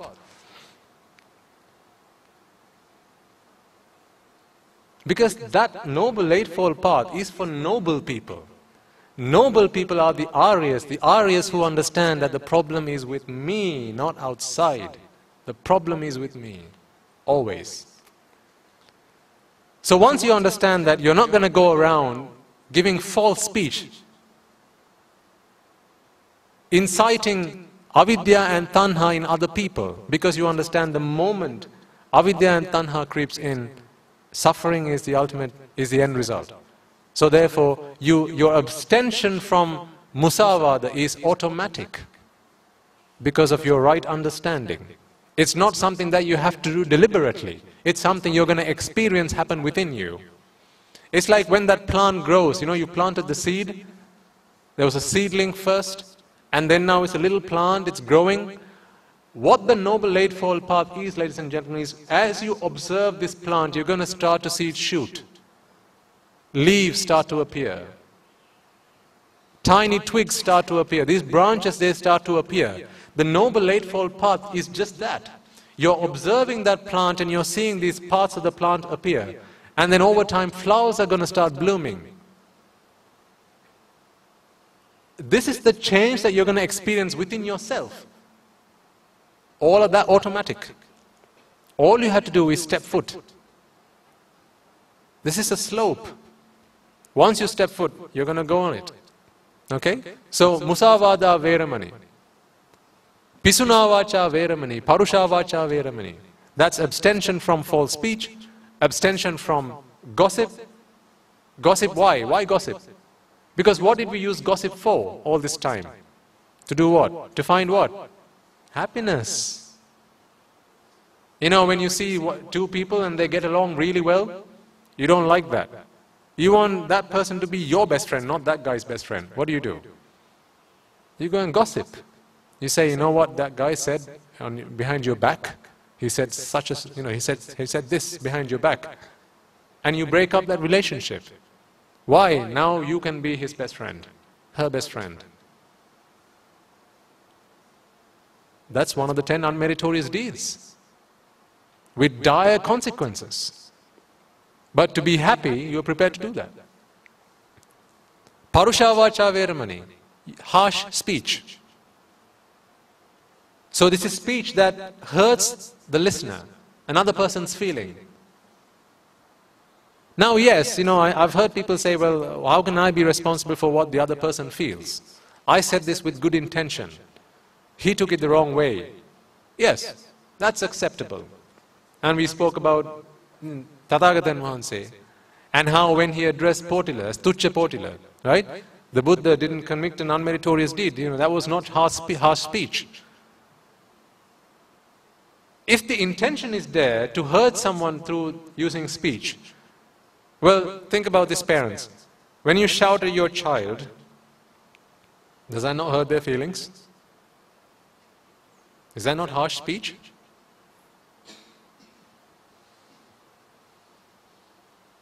So what should you do now? Not shout at your children?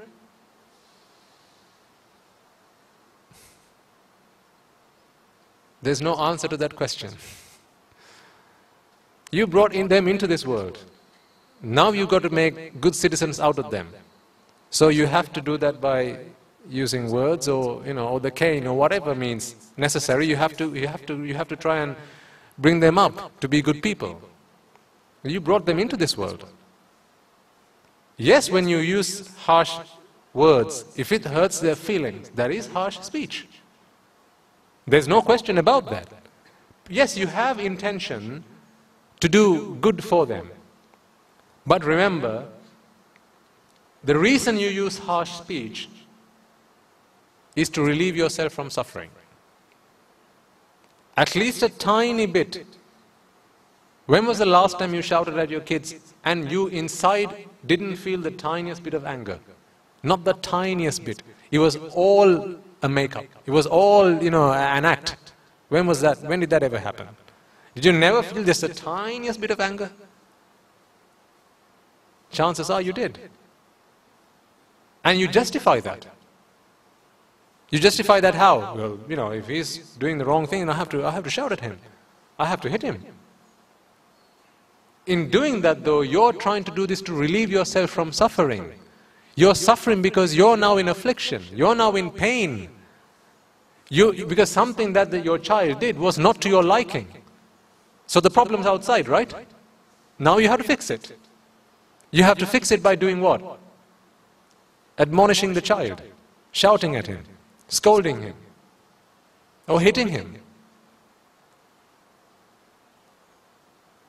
For as long as self lives within you, for as long as that self-view exists, not even the view, for as long as a self exists within you,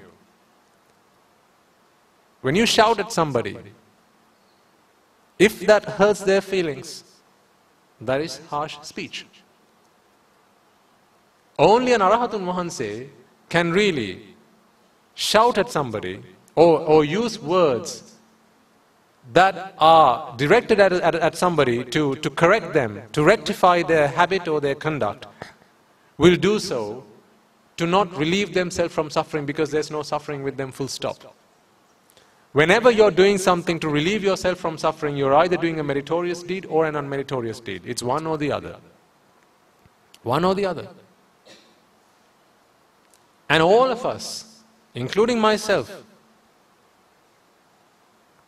if we shout at somebody, why? Because there's a self that lives within us. We are doing so to relieve ourselves from suffering. Partly, at least partly. Yes, you want to fix the child, you want to get him not to do that bad thing again.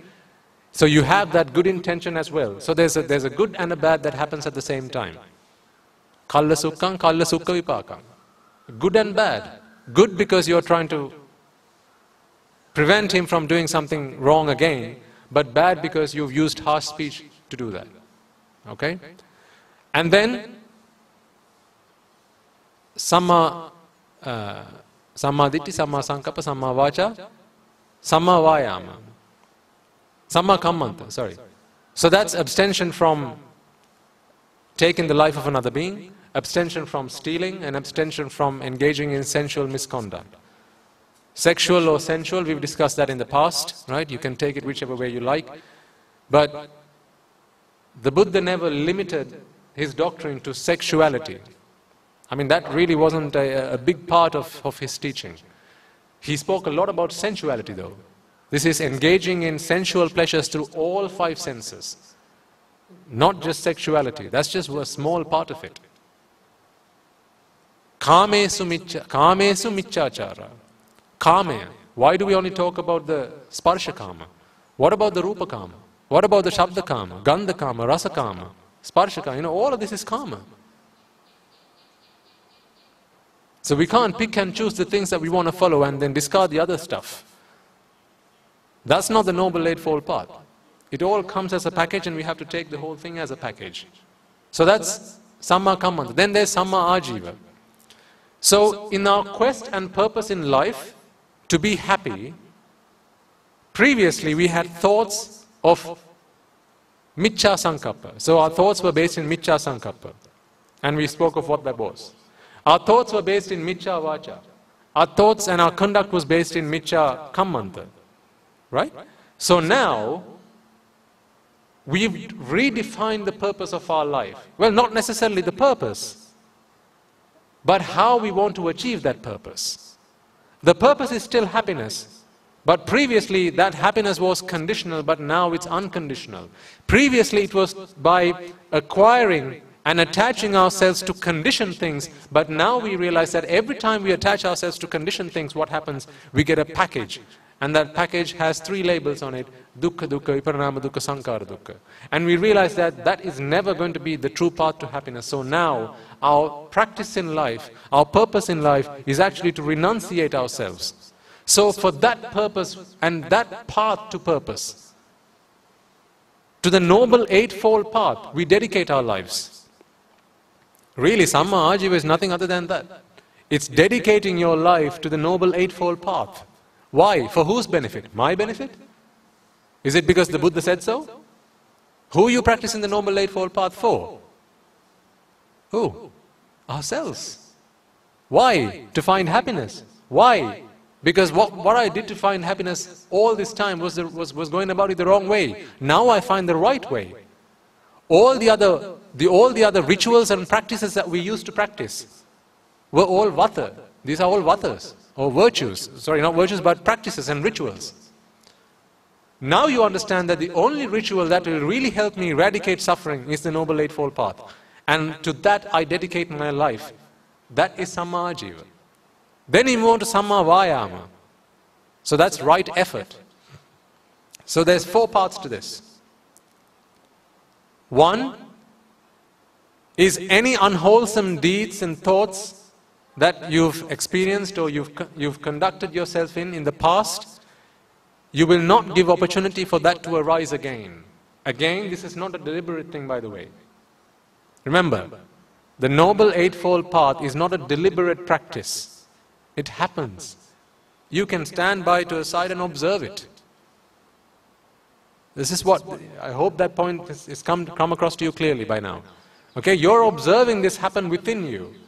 Because your purpose is there to find happiness. That hasn't changed.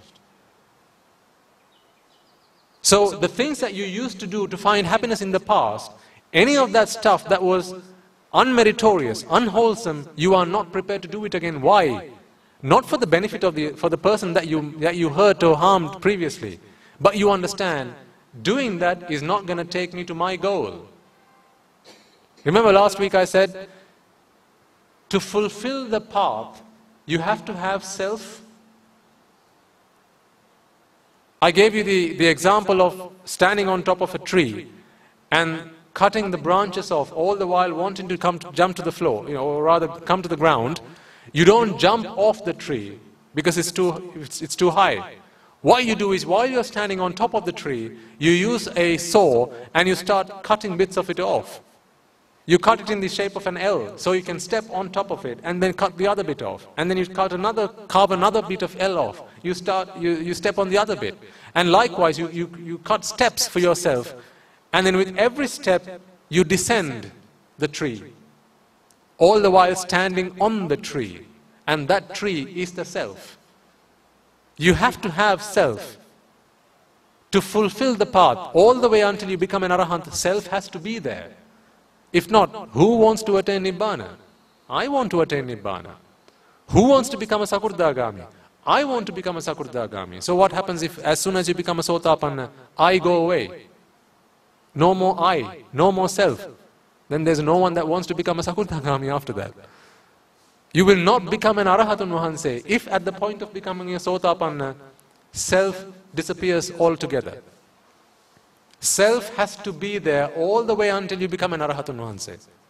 We discussed that in detail at the previous sermon, so just a reminder. So, but what you understand now is the things that I did to find happiness in my life were the wrong things. Whenever I conducted myself in the unmeritorious deed, all that brought me was suffering. Now I understand that's the wrong thing to do. I'm looking for happiness for myself. Therefore, I will abstain from the unmeritorious deeds. Why? Because if you do that, then who's going to suffer again? You're going to suffer again. Therefore, I abstain from them. And the unmeritorious deeds that I haven't performed as yet, I mean, if I ask you the question, you can answer it to yourself. You don't have to put your arms up, right? Think about the 10 unmeritorious deeds. There'll probably be 1 or 2 that you can say, I've never done this in my life, ever. Especially when they, the young kids around here. This is why, we encourage young people to come and ordain. Because as soon as you come and ordain, we take away the opportunity for them to engage in unmeritorious deeds. There's no opportunity for that. Because you're always in the association of Swamin Vahanses and noble people who are diligently and constantly striving to practice the path, refraining from the unmeritorious deeds. But when you live a lay life, when you're in society, when you go out to the world, when you go to school, when you go to your workplace, What do people encourage you to do? Unmeritorious deeds. All the time. What do you see on TV? What do you see on Facebook? Right? So, but at least, there'll be one or two things perhaps you can think in your own lives and say, hey, that thing I've never done in my life. Once you've entered the Noble Eightfold Path, you will not want to do it again. You will not want to do it again. Not a deliberate, hey, I'm not going to do that. You will not want to do it. Because you understand the world as being anicca, dukkha, anatta. You understand that there is no essence to be gained by going after this. By taking someone's life, there's nothing to be gained. By stealing, there's nothing to be gained. Because what are you doing when you steal? You're taking something material or conceptual, right? You're taking something material or conceptual, expecting happiness to be where? In that object. But now you understand happiness does not lie in that object. Happiness is with me. So why do I have to exert myself then to go and take something that doesn't belong to me? What's the point? You see? You begin to question what is the point in conducting the unmeritorious deeds. When you begin to understand there's no point in doing it. I mean, think about the things you've been doing in your life. As soon as you understood what's the point in doing this, did you not stop doing it immediately? As soon as you understood what's the point in doing this, you go ask the question from someone, Ammi, why are you asking me to do this? This is pointless. At least you challenge. Right, say I asked you to, let's say there were some bricks over here, and I say, hey, can you do me a favor? You go, yeah, sure, what can I do for you? Can you pick them up and move them to the other side of the room? Yeah, sure. Okay, you've completed, you come to me and say, right, I've done it. I go, oh, can you do me another favor, please? Yeah, sure. Can you pick those bricks up and put it back where you got them? Go, you sure you want me to do that? Yeah, please. Okay, you do it a second time. And as soon as you come back and you ask me, is everything? Actually, no, there's just one more thing I want you to do for me. What's that? Can you please pick those bricks up and put them back where you've got them? Are you going to do it a third time? No, what are you going to ask me? What is the blooming point? What's the point in doing this?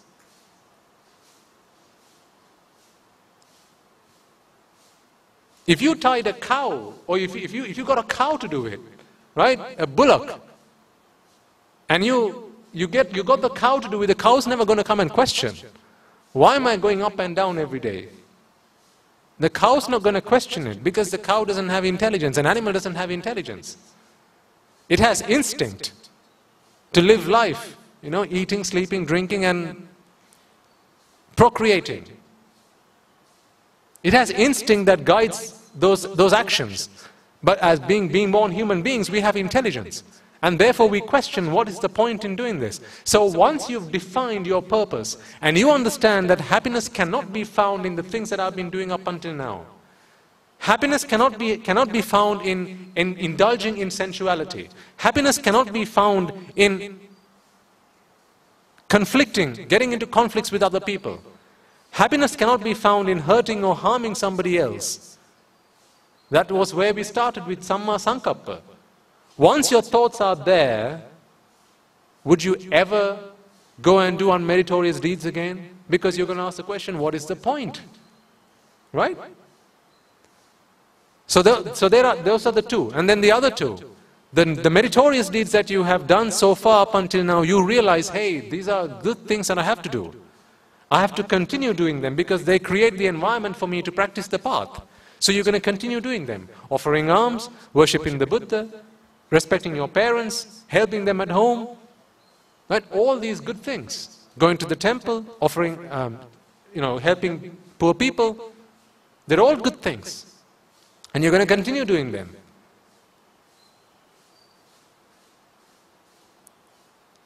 Listening to the Dhamma, finding time to practice the Dhamma. All of these things are good things. If you've done it in the past, you're going to find opportunities to do them again, and they're going to continue to happen. Again, not deliberately. It's going to happen. You've got to do something with your life. You wake up in the morning, you're going to have to do something.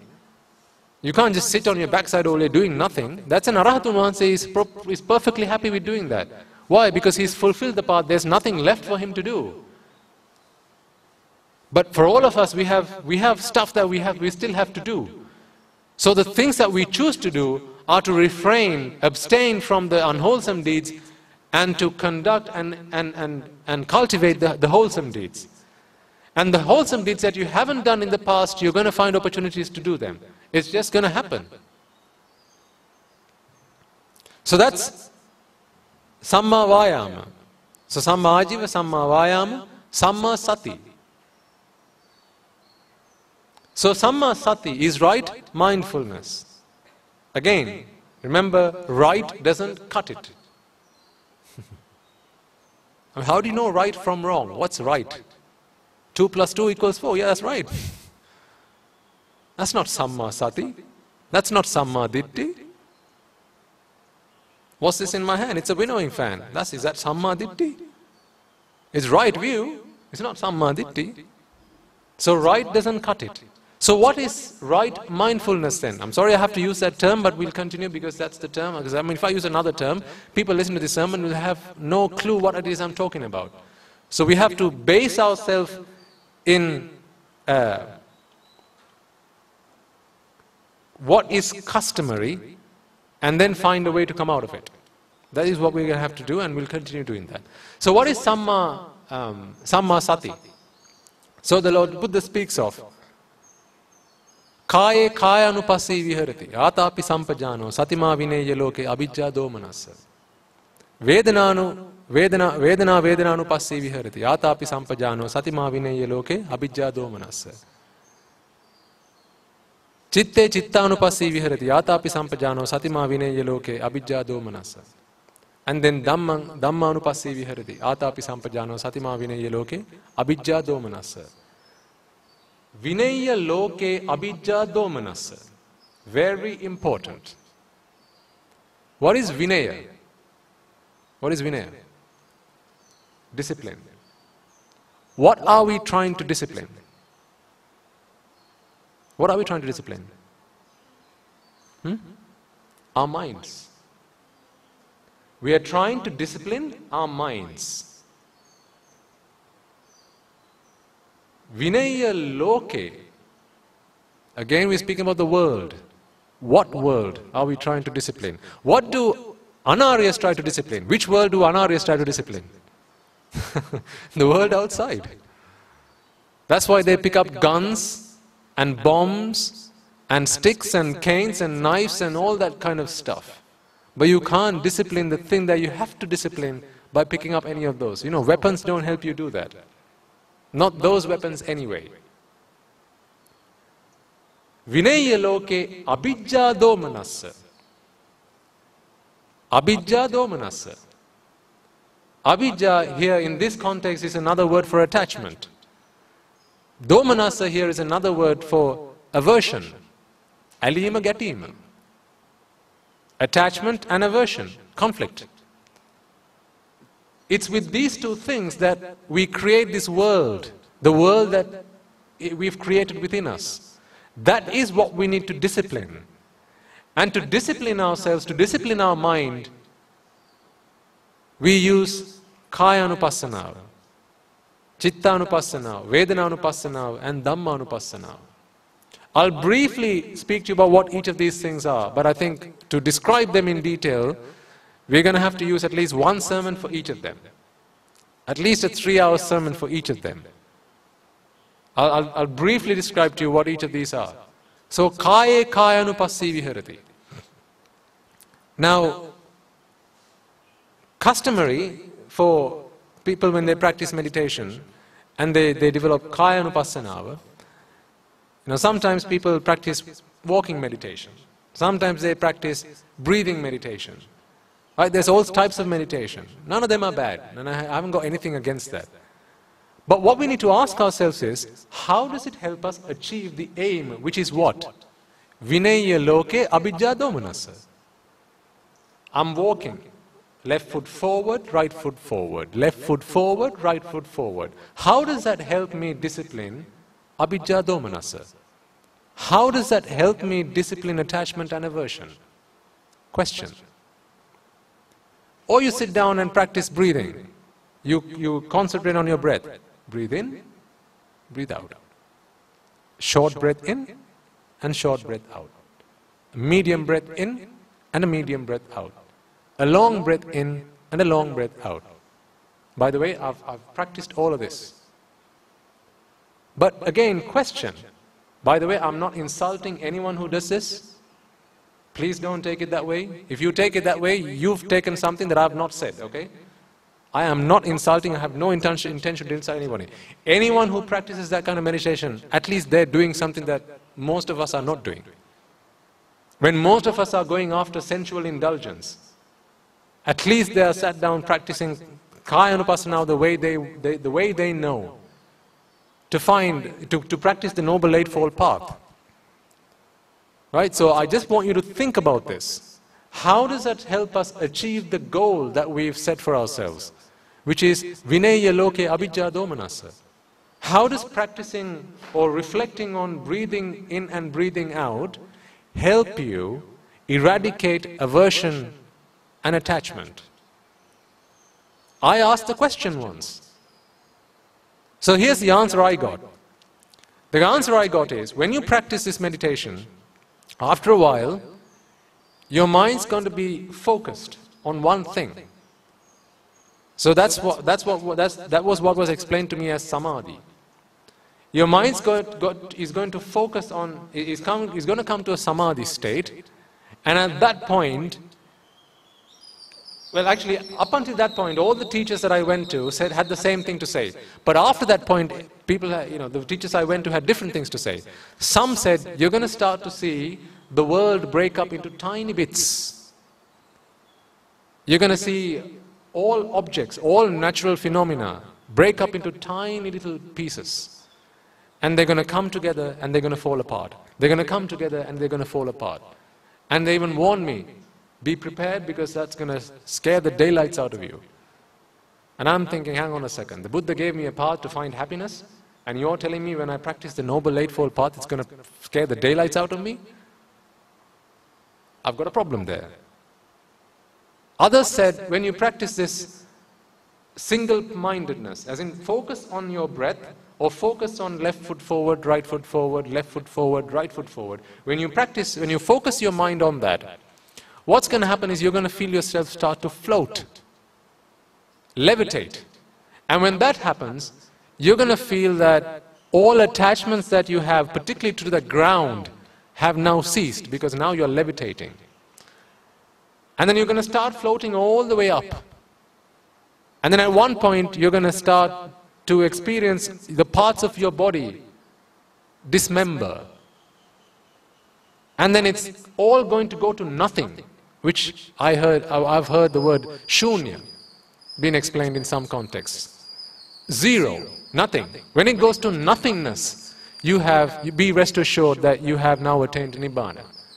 But when your body starts to break up into parts, don't worry, don't be scared, might scare the daylights out of you, but don't think too much about it. Again, I'm thinking, hang on a second. So I had various teachers that taught me various things, and when I first heard them, I took them at face value. I was prepared to go to meditation classes. I sat down and practiced this for sometimes many weeks on end. So I practiced lots of these different techniques. But no one could offer me a logical path to the eradication of attachment and ignorance. That I couldn't find. And that's when I decided to change my, I have to go looking for this again. I haven't found it. Just the same as Prince Siddhartha went looking for the real path. Because what I realized was, this is not helping me eradicate attachment and suffering. But then actually when you go and study the scripts, when you go and study the Tripitaka, you can clearly see the practice that you do has to help eradicate avidya and tanha. Kaye kayanupassi viharati atapi sampajano. Reflect on the conduct of your body. What is it that we are trying to vinaya? What is it that we are trying to discipline? Raga, dvesha, moha. The Buddha's definition of Nibbana is Ragakyo, Dveshakyo, Mohakyo, Nibbana. There is no other definition he gives to Nibbana. That is what Nibbana is. The discipline of Raga, Dvesha, Moha. And if, actually, in fact, I think, the day before yesterday, someone asked me, isn't Nibbana Shunya? Isn't that what Nibbana is? Shunya being zero. Where nothing. Isn't nothingness Nibbana? I said, not the Nibbana that I know. The Nibbana that I know is not nothingness, but it is zero. In what? Raga, Dvesha, Moha. Zero raga, zero desire, zero aversion, zero delusion. That's Nibbana. Not zero me, not zero, not nothing. That's not Nibbana. Certainly not the Nibbana that I know and I understand. So when you conduct your body through Kaya Anupassana, or when you reflect on your feelings through Vedana Anupassana, or when you reflect on your thoughts through Chitta Anupassana, what you do is you think about the way I conduct my body right now, does that help me discipline myself? Discipline myself such that I can put out the fire of desire, aversion and delusion. So how do we do this? When you use your body to do whatever it is that you do, right? You take a walk, you go out, you get into your car, you pick up the phone to call somebody. Ask yourself a question. Am I doing something that's going to put out the fire of desire, aversion or delusion, or am I doing something that's going to ignite the fire of desire, aversion and delusion? Being mindful. What am I doing this for? Ask yourself the question. So again, you walk, left foot forward, right foot forward. There's no problem with that. But you have to ask yourself a question. Why am I putting my left foot forward? Where is it I'm going? Am I going on a journey that is fruitless? Am I going on a journey that's going to cause harm to somebody else as well as myself? Am I going on a journey, am I taking a journey that's going to ignite the fire of desire, aversion and delusion? Or am I taking a journey that's going to put out the fire of desire, aversion and delusion? If it's the latter, great. If it's the former, don't do it.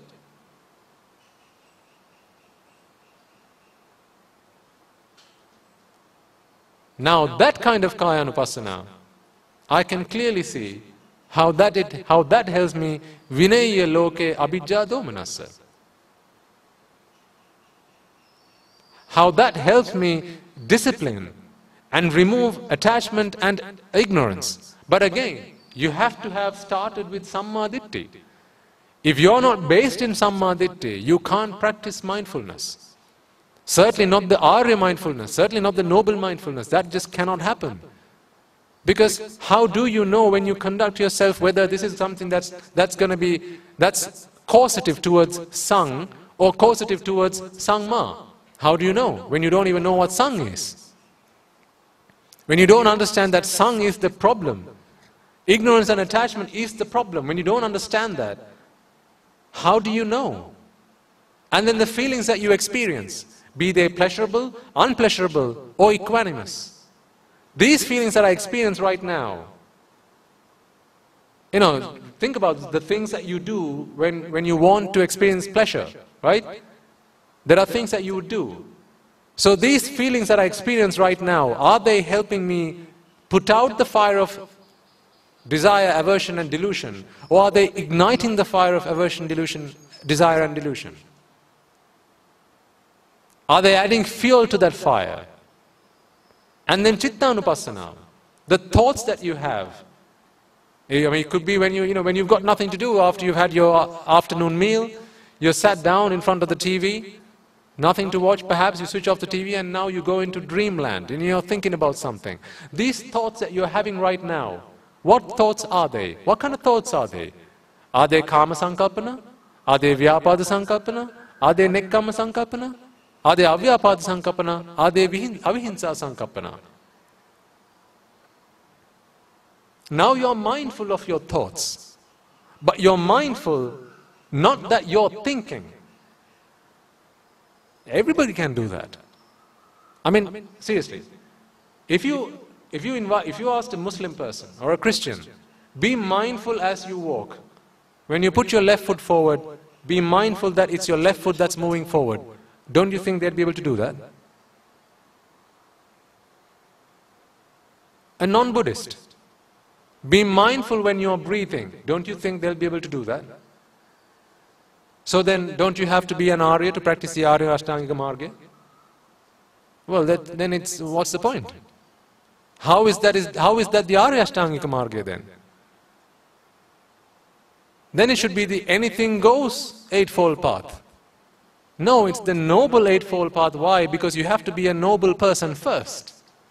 You have to be an Arya first. An Arya understands the Four Noble Truths. It's only with that understanding can you now practice Samma Sati. And when you practice, so again, that practice does not, nothing you have to do deliberately. I keep repeating that.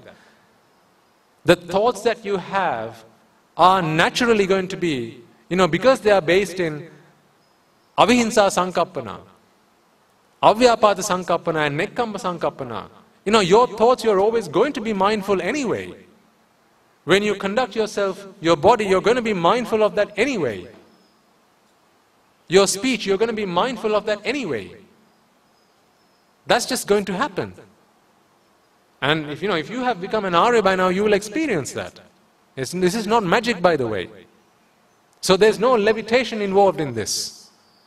There is no body breaking up into a billion little bits involved in any of this. Well, certainly not the Arya Ashtangika Marga that I have experienced. Perhaps there's another one that I don't know of. Perhaps. This has to be practical, ladies and gentlemen.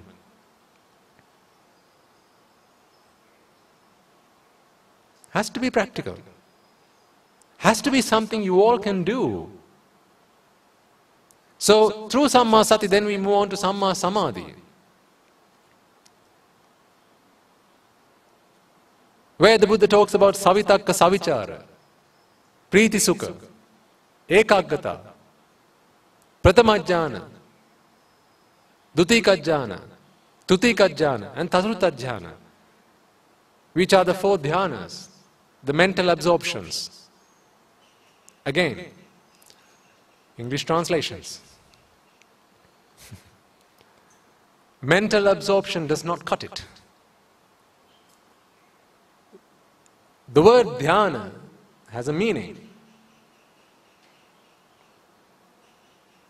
There's dhyana and there's dhyana samapatti. They are not one and the same. They are different. A dhyana samapatti could be possibly taken as a mental absorption where you're fixed. There's whatever concept that you've got in your mind at a point in time, and you're fixed in that. Now remember, you don't have to be an Arya to develop samadhi or even jhanas. Even Prince Siddhartha, when he went to the likes of Alara Kalama, Uddakarama Putta, they had practiced all the jhanas by that time, except for Nirodha Samapatti. Except for that, all the other jhanas, they had perfected. So you don't have to be an Arya. Were there any Aryas when the Buddha came into this world? No, there weren't any Aryas. So he was the first Arya. So what is this dhyana that Aryas experience? Not cultivate, experience. The dhyanas that an Arya would experience, and again the meaning of that word is to, I'll have to use the singular term here. Dhyana is davaharina.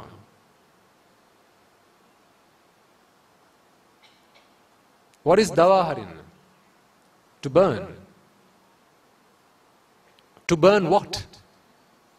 Raga, Desha, Moha.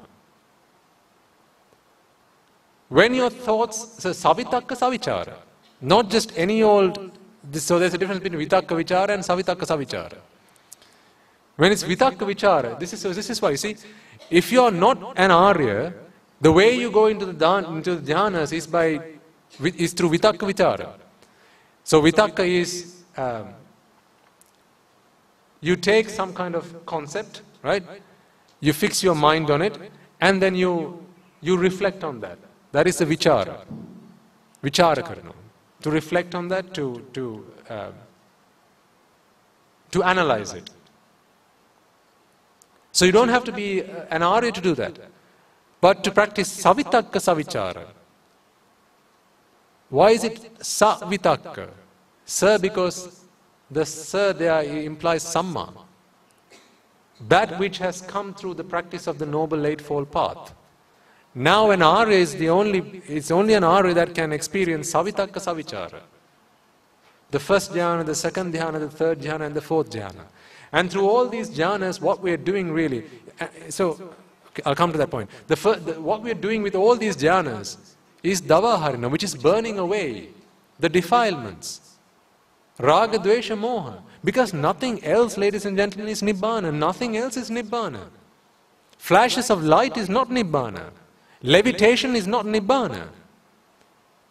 Being able to break your body up into 1,000 little bits, that's not nibbana. Not the nibbana that the Buddha taught. When the Buddha has clearly defined nibbana, and there's evidence of that in the Tripitaka, ragakve, deshakve, mohakve, anything that we do, anything that we experience, traversing the Noble Eightfold Path, has to do with eradicating raga, dvesha, moha. If it's not, then that's not conducive to nibbana. Absolutely not. Now, yes, you have to be able to attain samadhi and enter into a dhyana to attain margapala. No question about that. But that dhyana can be just a flash of a second, 1 second, or even a part of a second, 1/1000th of a second. Just one chitta, enter into dhyana and then come out of it. So for instance, remember when the most venerable Sariputta, when did he become an arahant? Do you remember the story? When he was fanning the Buddha, right? The Buddha was preaching a sermon to his uncle, to Venerable Sariputta's lay uncle. The Buddha was preaching a sermon, or cousin, I think it was his cousin. And Venerable Sariputta was kneeled to the side of the Buddha and he was fanning the Buddha, like this, with a fan. Now, if dhyana is a state where, all your body comes to a stop. This is the difference. There's a dhyana and there's a dhyana samapatti. If dhyana is something where all your bodily actions come to a stop, then how did the Venerable Sariputta enter the state of Arihat at that point? So you don't need a dhyana samapatti to attain a margapala, but you do need a dhyana. And it doesn't have to be the fourth dhyana either. The first dhyana is sufficient for all the margapalas. To become a sotapanna, to become a sakurdagami, to become an anagami, to become an arahat. The first dhyana is sufficient. And just one chitta is sufficient. One chitta, that takes you from the marga to the pala, from the path to the fruit, that one chitta enters the dhyana and then comes out of it. That is sufficient. Others might experience something different. Others might experience, they go into the dhyana. I mean, again, I'm not talking about a sotapanna. I'm talking about, because a sotapanna, they experience that at the point of listening to a sermon. But others, they'll enter into the dhyana and they might be able to stay in that dhyana for a long period of time. I know some people who go about their day-to-day chores in the state of dhyana, but not dhyana samapatti. When you enter the state of dhyana samapatti, then your body comes to a still. When you're in the fourth dhyana samapatti, the fourth mental absorption, even breathing stops at that point. Circulation stops. If a doctor were to come and examine you, they'd think you were dead.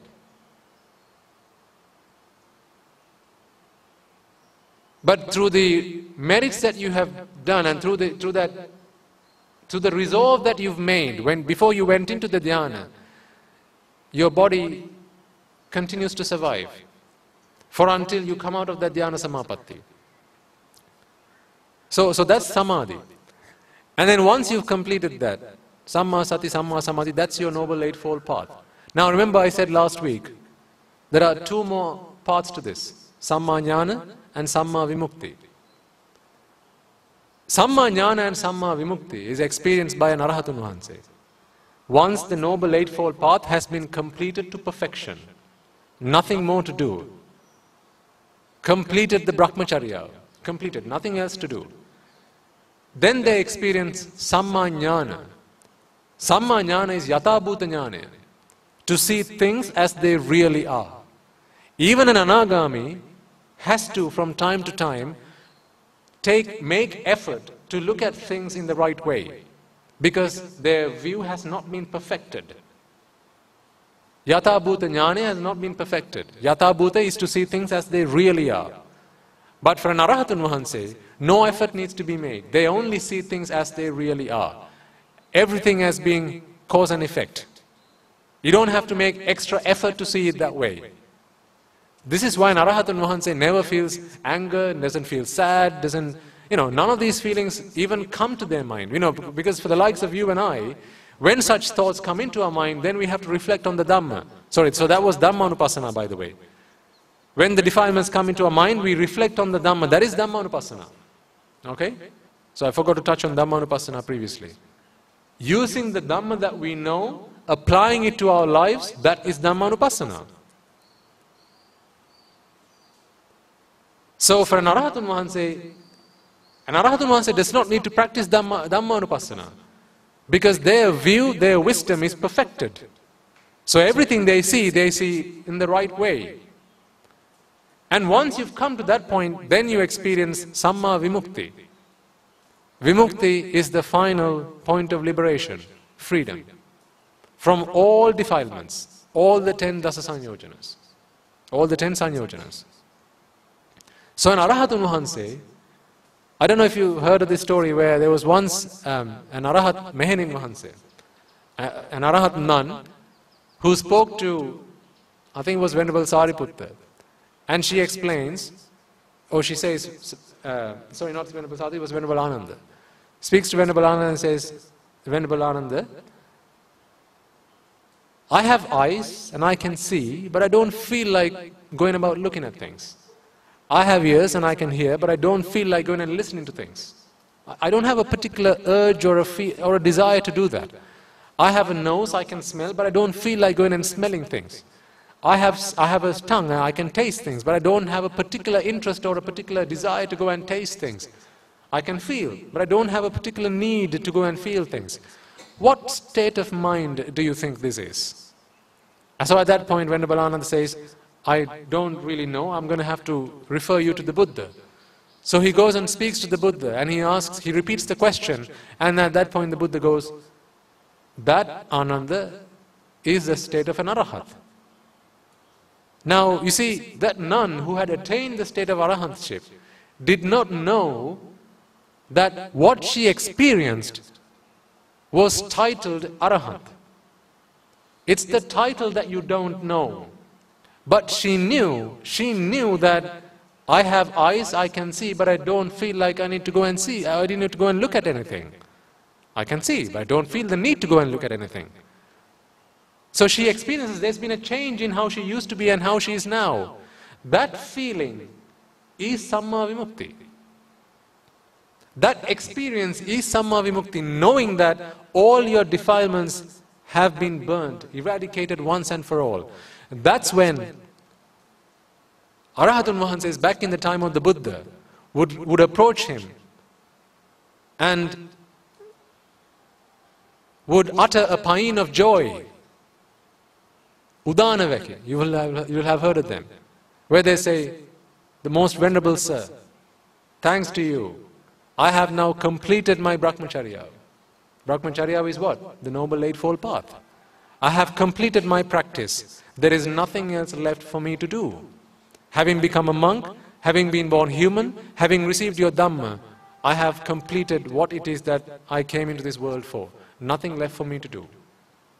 That is the paean of joy that they would utter, having experienced Samma Vimukti. Imagine feeling that. I mean, we can only imagine. Yet, being able to say there's nothing else I need to do, I've done everything there is to do. All that hard work is paid off. In my quest for happiness, I've found it. Nothing else to do. I could be here, I could be gone. I don't need to survive anymore, I don't need to live anymore. I have done everything that I need to do in this life throughout samsara. Some of them, they look back at their previous lives.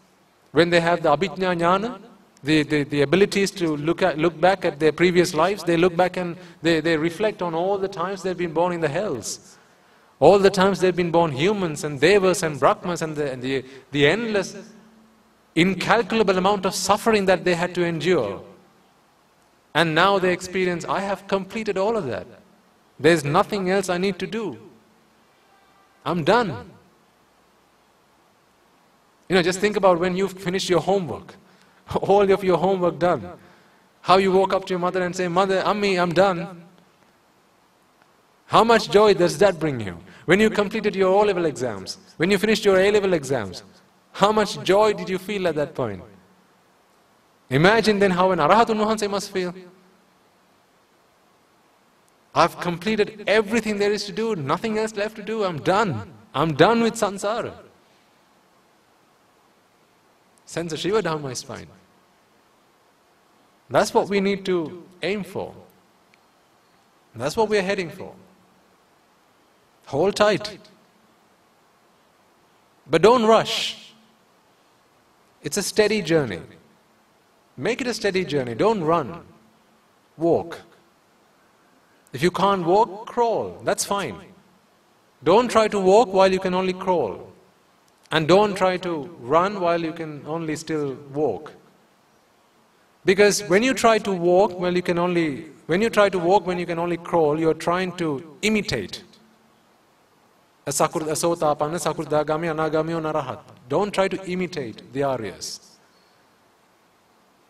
If you can only walk, don't try to run. Like how when we were small, we used to get into our dad's slippers or shoes and we used to run around the house, pretending to be a grown-up.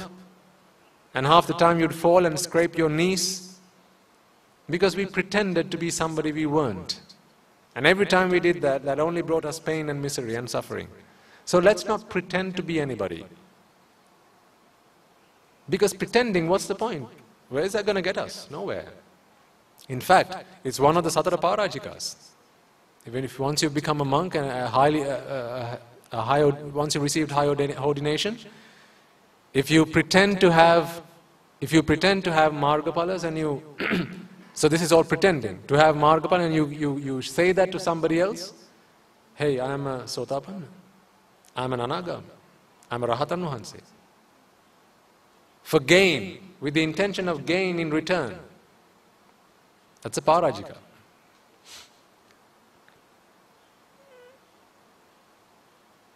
So let's not pretend to be anybody. Let's just be ourselves for once. Understanding that there's a baby Natasha that lives inside all of us. That this baby has to be killed. We have to be baby killers. Not that kind of baby killer.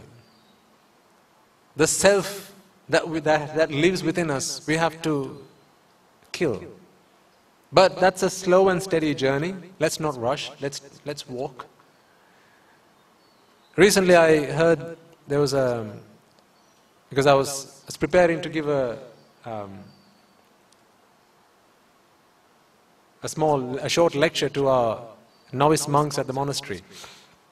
And then I got to read a book where, I think it was Steve Jobs, who has said, if you want to go fast, then go by yourself. But if you want to go far, then seek a companion. This journey that we are on, ladies and gentlemen, we are not going to go fast. Going fast is not going to get us there. We have a long way to go. So we need companionship. Companionship of noble people. You, each other, the person sat next to you right now. I always say this, think about why each of you have taken the time to come and be here today, when there are so many other things you could do. Particularly young children. When sometimes, they have little interest, because their young minds are still unable to focus on how long have we been doing this sermon now? For about 3 hours. Almost 3 hours. They find it difficult to concentrate. And yet, For the 2nd, 3rd, 4th week, 10th week, they still keep coming. How great they are. How great that is. That's what we need to celebrate. All the young people that have kept coming to these sermons, we need to celebrate that. Right? When they've got so many things, I'm sure there are lots of cartoons that are on TV on a Sunday afternoon, on a Sunday evening. Lots of theatres in towns where you could go to and watch Superman and Spider-Man and Batman and all the other mans that come along. Right? But still, they take the time to come here. And they don't fuss. They come and sit down and listen. And again, to parents who come with their children, my, what dedication. What a great bunch of parents you are. The effort that you put through to bring up your children in the right way, and you realize, actually, you know what, my children, yes, I can help them earn all the money they need, buy as many houses and cars and all that material wealth, yes, I can help them. But that's not going to help them find true happiness in this world. True happiness in this world is in eradicating, putting out those fires. And for that, only the Dhamma can help us. You know how we at the beginning of every sermon we chant or we recite Buddhaṃ Saranang Gacchāmi, Dhammaṃ Saranang Gacchāmi and Sanghang Saranang Gacchāmi, and 3 times over with each one of them? Do you know why we do that? As Buddhists, don't do anything for just because someone else tells you to do it. Understand the meaning behind it. Because we went through lots of things in our life. We went through all kinds of experiences. We went to lots of teachers looking for a way to find happiness. But now we realize none of them can help us. Now we understand that it's only the Buddha that can help us. That's why we recite Buddhaṃ Saranang Gacchāmi, Saranang, Sara Nasan. What is Sara? To go through in samsara, Sarisaran. Nasan, to stop it. To stop it once and for all. Saranasan. Buddhaṃ Saranang Gacchāmi. So if you want to stop this sansaric journey of transmigration, only the Buddha can help us do that. You go to Jesus Christ, He's not going to be able to help you with that. Go to Prophet Muhammad, He's not going to be able to help you with that. He'll show you how to be happy, but in the material world. He'll show you how to ascend to the heavens. Absolutely, Jesus Christ can help you do that. No question. Go to Lord Shiva, Lord Vishnu, they'll all help you do that. Ascend to the heavens and lead a good life, a happy life. But material life where you're still subject to jati, jara, vyadi, marana. Wherever existence lives, wherever there is existence, the 4 tsunamis are always heading our way. So if you want to remove yourself from this game once and for all, where there is no jati, no jara, no vyadi, no marana, you have to go to the Buddha. No one else can show you another way. That's why Buddhaṃ Saranang Gacchāmi. And then you ask the question, well, what is it that the Buddha taught me? What is the path to stop this rebirth cycle? Dhammaṃ Saranang Gacchāmi. The Dhamma is the only path. What is the Dhamma? The Paticca Samuppada. Understanding what is the cause for all of this. Avidya and Tanha, ignorance and attachment. So I have to eradicate ignorance and attachment. How do I do that? Sanghang Saranang Gacchāmi. Sang Gasadana. Gasadana, what is that? To dust, to remove, to eradicate. What? Sang. Avidya, Tanha. Ignorance and attachment. But why 3 times? Why Buddhaṃ Saranang, Dutiyampi Buddhaṃ Saranang, why Tatiyampi Buddhaṃ Saranang? Through mind, speech and body. Trivida Suchariteya. See, if you really recite Buddhaṃ Saranang Gacchāmi, Dhammaṃ Saranang Gacchāmi, Sanghang Saranang Gacchāmi, Dutiyampi, Tatiyampi, Buddhaṃ Saranang Gacchāmi, Dhammaṃ Saranang Gacchāmi, Tatiyampi, Sanghang Saranang Gacchāmi, with their meaning in mind, you don't need anything else to attain Nibbana. That alone is enough. That alone is enough, not the reciting of it. Remember, I'm not asking you to now go home and chant it 180 times and that's going to do it. No, not that. If you understand that with its true meaning, what is Buddha? Bhava Uddha. Bhava is existence. Excuse me. Existence you have to uproot. Uduruladana. You have to uproot bhava. How? Through the Dhamma. By doing what? Sangasadana. Avidya tanha. See, the path to Nibbana, all in that. And you chant it every day, do you not? Before you observe the 5 precepts. You don't need to come here to attain Nibbana. You know the trick. You know the path. You have the formula with yourselves. You don't need me for this. You can do it. When you come here, all I show you is the meaning of what it is you do. That's all. I'm not teaching you, I'm not showing you something that you never knew. I'm helping you find new meaning to it. That's all I'm doing. Because that's what the Buddha did. So, as I was saying, given that we've been, I think apparently it's the 50th sermon, since we started keeping records. But prior to that, there were plenty of times, I think, when I was a lay person, we had sermons at my lay home, and that was to Venerable Dharmadasa when he was a young lay person, and his 2 sisters, who are both here today. So it's because of the 3 of them we started this. And we've come a long way.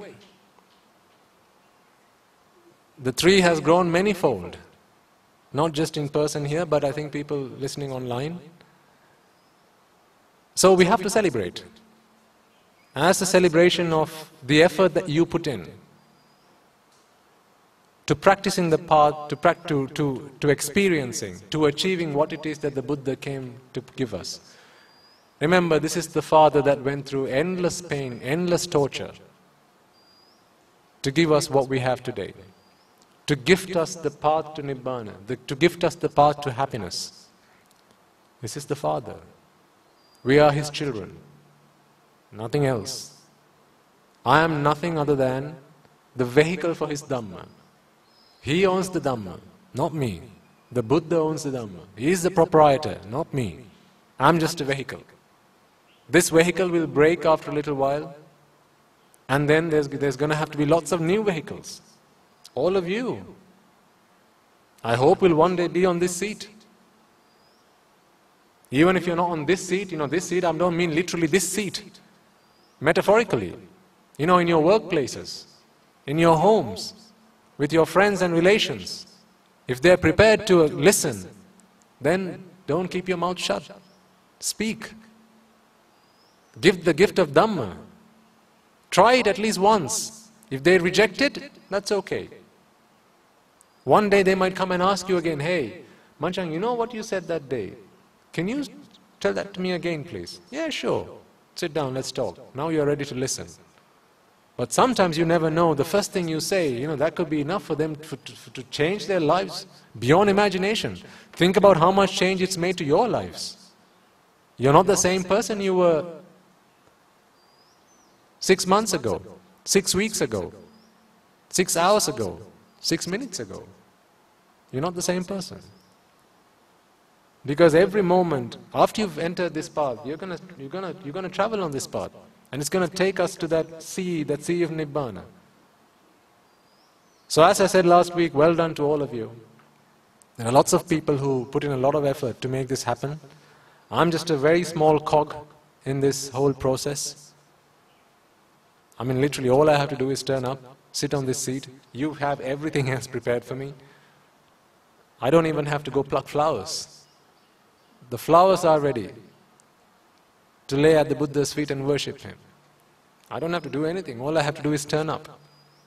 But it's you that go through a lot to be here, because you have duties and responsibilities to your families, right, to your neighbors, to your workplaces. I don't have any of that. I gave all of that up when I donned myself this robe. So I'm a free man, a lot more free than you are.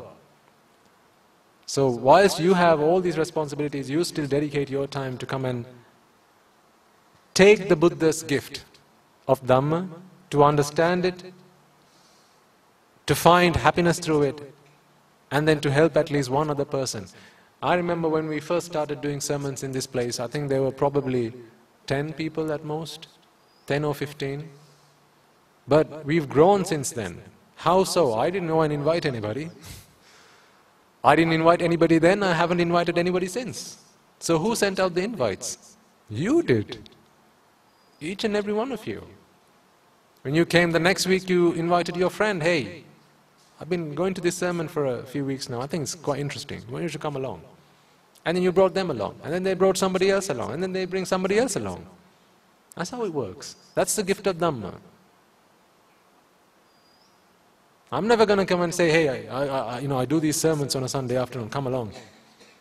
I do some really good sermons, you should come and listen to them. How pathetic that would be. Seriously. My sermons? I never gave any sermon. This is all the Lord Buddha's Dhamma. All I am is a vehicle. So, well done all of you. Really give yourselves a pat on the back for what you've done, what you've achieved so far. All those fires of desire, aversion and delusion that are being put out every week that passes by, every month, every year that passes by, that's all your effort. None of that is mine. I can't take credit for any of that. And the Buddha. These are the two things that are involved here. This is why we call ourselves Dharma Yobai. That's all you need, you and the Dhamma. It's not Mamai Dharma Yobai. You don't need me for this. You need the Dhamma. The Buddha was here to give you the Dhamma. So you have the Dhamma, now practice the Dhamma, practice the path, and you will fulfill your goal. There's a lot of work that goes into typing these things up, transcripting sermons, making these, sending these sermons online, streaming them online, putting these seats out for you to come and sit here. These fans, lights, right, all these don't happen by magic. It's all your effort.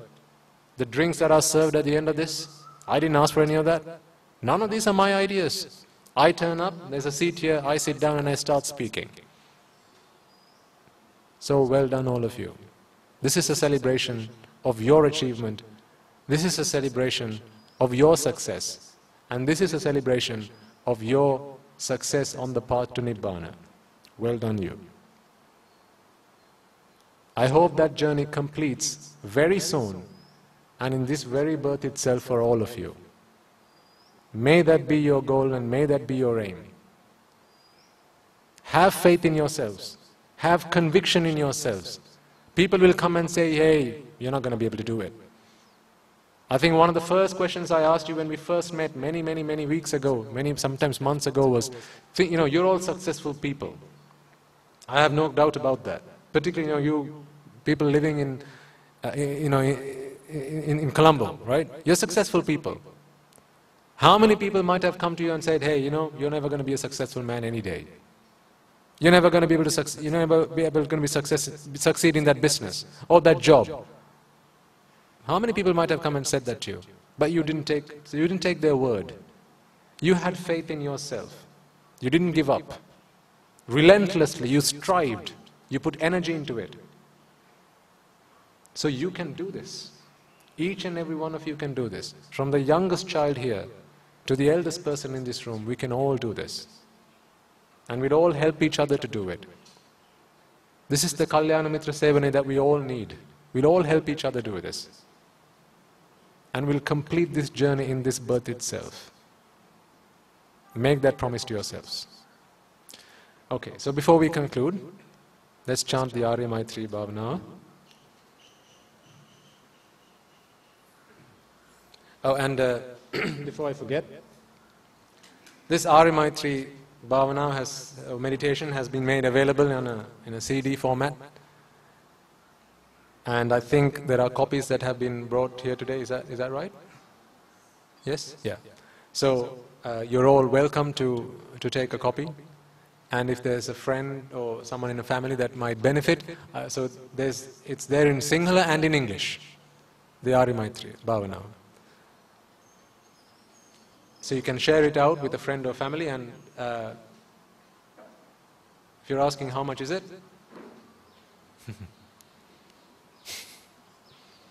It's how much the Buddha charged me for his Dhamma. How much did he charge me for his Dhamma? Free. It's the gift of Dhamma. Priceless. For everything else, there's a MasterCard. But for the gift of Dhamma, it's free. Okay, so let's chant the Arya Maitri Bhava now. May I and all beings in all worlds be freed from the fire of birth, freed from the fire of decay, freed from the fire of illness, freed from the fire of death, freed from the fire of sorrow, freed from the fire of lamentation, healed with the ultimate bliss of Nibbana, healed with the ultimate bliss of Nibbana, healed with the ultimate bliss of Nibbana. May I and all beings in all worlds be freed from the fire of suffering, freed from the fire of discontentment, freed from the fire of exhaustion, freed from the fire of disappointment, freed from the fire of clinging on to the five aggregates, healed with the ultimate bliss of Nibbana, healed with the ultimate bliss of Nibbana, healed with the ultimate bliss of Nibbana. May I and all beings in all worlds be freed from the suffering of samsara, freed from the disease of samsara, freed from the fear of samsara, freed from the fire of samsara, freed from the burning of samsara, freed from the sorrow of samsara, freed from the lust of samsara, freed from the clutches of samsara, healed with the ultimate bliss of Nibbana, healed with the ultimate bliss of Nibbana, healed with the ultimate bliss of Nibbana. The karma worlds are in despair. May I and all beings be freed from the karma worlds. The rupa worlds are in despair. May I and all beings be freed from the rupa worlds. The arupa worlds are in despair. May I and all beings be freed from the arupa worlds. All worlds are in despair. May I and all beings be freed from all the worlds. Nibbana is the only salvation. May all beings attain Nibbana. Nibbana is the only salvation. May all beings attain Nibbana. Nibbana is the only salvation. May all beings attain Nibbana. Letting go is the only salvation. May I and all beings let go. Detachment is the only salvation. May I and all beings be detached. Being freed is the only salvation. May I and all beings be freed. Nibbana is the only salvation. May I and all beings attain Nibbana. Nibbana is the only salvation. May I and all beings attain Nibbana. Nibbana is the only salvation. May I and all beings attain Nibbana. May I and all beings in all worlds be freed from the bondage of lust, freed from the bondage of aversion, freed from the bondage of delusion, freed from the bondage of Mara, healed with the ultimate bliss of Nibbana, healed with the ultimate bliss of Nibbana, healed with the ultimate bliss of Nibbana, healed with the ultimate bliss of Nibbana, healed with the ultimate bliss of Nibbana, healed with the ultimate bliss of Nibbana, healed with the ultimate bliss of Nibbana, healed with the ultimate bliss of Nibbana.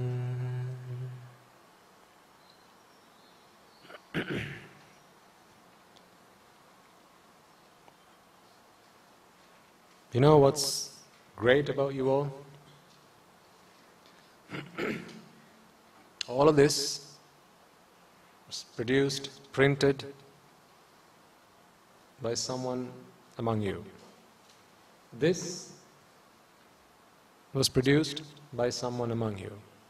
But do you see a name on any of this? There's no name printed on any of this.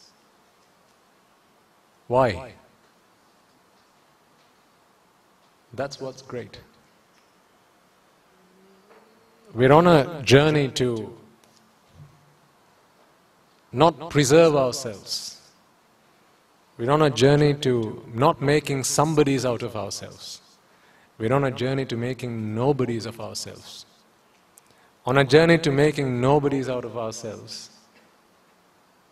What's so precious about a name? What's the point of giving place to a name? It's nothing. But the merits that these people acquire from making something like this available is unimaginable. Unimaginable. You will have heard of the story of Anathapindika, right? And how he, having donated 54,000 crores of his own money, he built the Jetavanarama, and he was feeling proud about it. He would have probably said to other people, "Hey, look, this is the monastery that I built." And what he received in return was a palace of silver in the heavens. But there was a bystander who was a very poor man. A very poor man. He had nothing to his name. He was in rags. And he saw this deed unfolding, such a meritorious deed, an offering to the Mahasangha, an offering to the Supreme Buddha. He put his hands together and he said, "Sadhu, sadhu, sadhu."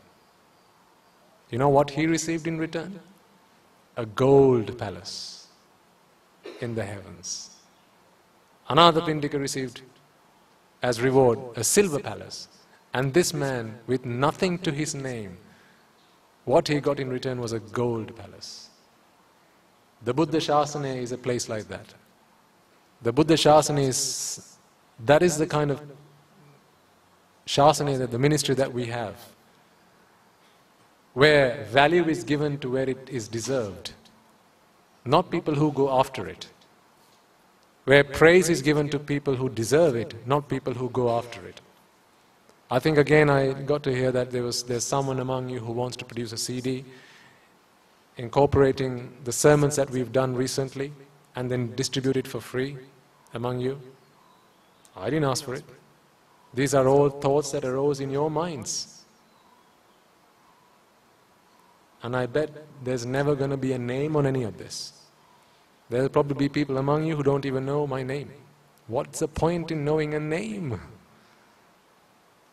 What's the point? We're all trying to be nobodies. And thankfully no one comes to me and asks, Swaminatha, what's your name, please? What's the point? It's pointless. We know his name. That's enough. I'm so happy to be here and to speak to people like you. Because I can see that you reap the rewards, you reap the fruit. You take something from this. It's not just in one ear, out the other. That's great. So, keep doing that. Okay. So before we conclude, let us take a moment to transfer the merits that we have all acquired to all those who deserve the merits. Let us start by transferring the merits that we have all acquired today to the Bhikkhu Bhikkhunis Upasak Upasikas who, having listened to the dissemination of the Tathagatan Vahanse or his disciples, then made the efforts, took the trouble and went through so much pain and sacrifice to preserve and protect the Dhamma for our benefit. It is thanks to them that today we have the Tripitaka. It is thanks to them that today we have the Dhamma in its truest form, such that we may find recluse in the Dhamma, we may find our salvation in the Dhamma to redeem ourselves from samsara. So may the merits that we have all acquired today be transferred to all those Bhikkhu Bhikkhunis Upasak Upasikas. May they rejoice in these merits, and if any of them have been born in the woeful plane, may these merits help them be born in the blissful plane and be able to attain the supreme bliss of Nibbana in this very light itself. Sadhu, sadhu, sadhu.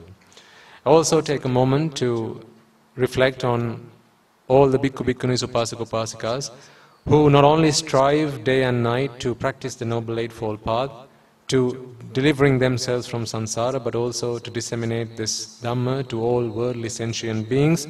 That includes all of you, by the way.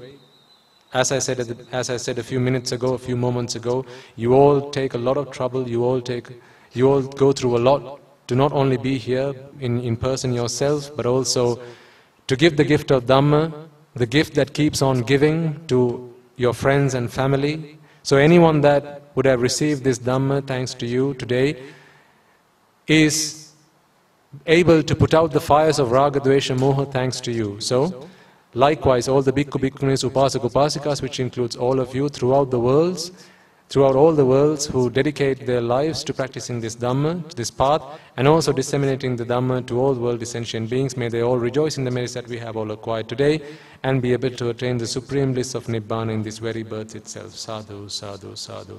As well as that, take a moment to transfer the merits to the Mahanayakas, the Anunayakas, as well as the chief incumbent monk of this temple, as well as the most venerable Udvaya Dhammaloka Swamipada and Vahansa, and also all the monks that are resident in the temples in your local towns, in your local villages. It is thanks to them that you have grown up to be good people. It is thanks to them that today you discipline yourself in the 5 precepts. It is not I who taught you the 5 precepts, it is them that taught you that. It is them that guided your parents to bring you up in the surrounding and in the environment that they did so. And therefore it is thanks to them that today we conduct ourselves in the way that we do. So let us transfer the merits to all of them. May they all rejoice in these merits, and may they all be able to attain the supreme bliss of Nibbana in this very human birth itself. Sadhu, sadhu, sadhu. Also, let's take a moment to transfer merits to the Devas, Brahmas, spirits, demons and the dead, who seek opportunities to rejoice in these merits. If any of them are today born in the woeful plane, may these merits help them be born in the blissful plane. As well as that, take a moment to reflect and acknowledge that throughout our journey in samsara, there are lots of people, there are lots of beings who we have sought assistance, support and help from to be where we are today, to perhaps have been born human today. It is thanks to them we have been able to conduct meritorious deeds and refrain ourselves and abstain ourselves from the unmeritorious deeds. So may the merits that we have all acquired today be transferred to them. May they all rejoice in the merits that we have all acquired today. If any of them have been born in the woeful plane, may these merits help them be born in the blissful plane, and may these merits help them attain the supreme bliss of Nibbana in this very birth itself. Sadhu, sadhu, sadhu. And finally, also take a moment to transfer the merits to everyone who has made this occasion possible, to everyone who's taken the trouble to send out invites to make this venue available, to arrange the furniture so that you can sit down comfortably, to make this stereo system available, to these microphones. All of this technology available, it is thanks to them that you have been able to listen to the sermon, and I have been able to preach this sermon. And also, those people who in the past have contributed to building these temples, these monasteries, anyone who contributed in any way, shape or form. Also to anyone in your families, your mothers, fathers, your uncles, aunts, brothers, sisters, grandparents and so on and so forth. Your neighbors, etc., who in any way, shape or form may have helped you be here today, may have helped you conduct meritorious deeds at whichever point in your lives. May all of them be able to rejoice in these merits, and may these merits help them all attain the supreme bliss of Nibbana in this very birth itself. Sadhu, sadhu, sadhu. And finally, may the merits that we have all acquired today help empower all those bhikkhu, bhikkhunis, upasaka, upasikas throughout the world who strive hard to become Arahatun Vahanses, be able to do that in this very birth itself, and may we be able to witness the advent of many hundreds and thousands of Arahatun Vahanses in our very life itself. Sadhu, sadhu, sadhu. And finally, may the merits that we have all acquired today in preaching this sermon, in listening to this sermon, and in making this sermon possible in any way, shape or form, either through being here physically or perhaps online, through the communications that have happened, by supporting you in any way, shape or form, be able to rejoice in these merits. May these merits help us all be able to attain the supreme bliss of Nibbana in this very birth itself. Sadhu, sadhu, sadhu. May the noble triple gem be with you all. Sadhu, sadhu, sadhu. Sila Dinatam Thiruvan Sadhu.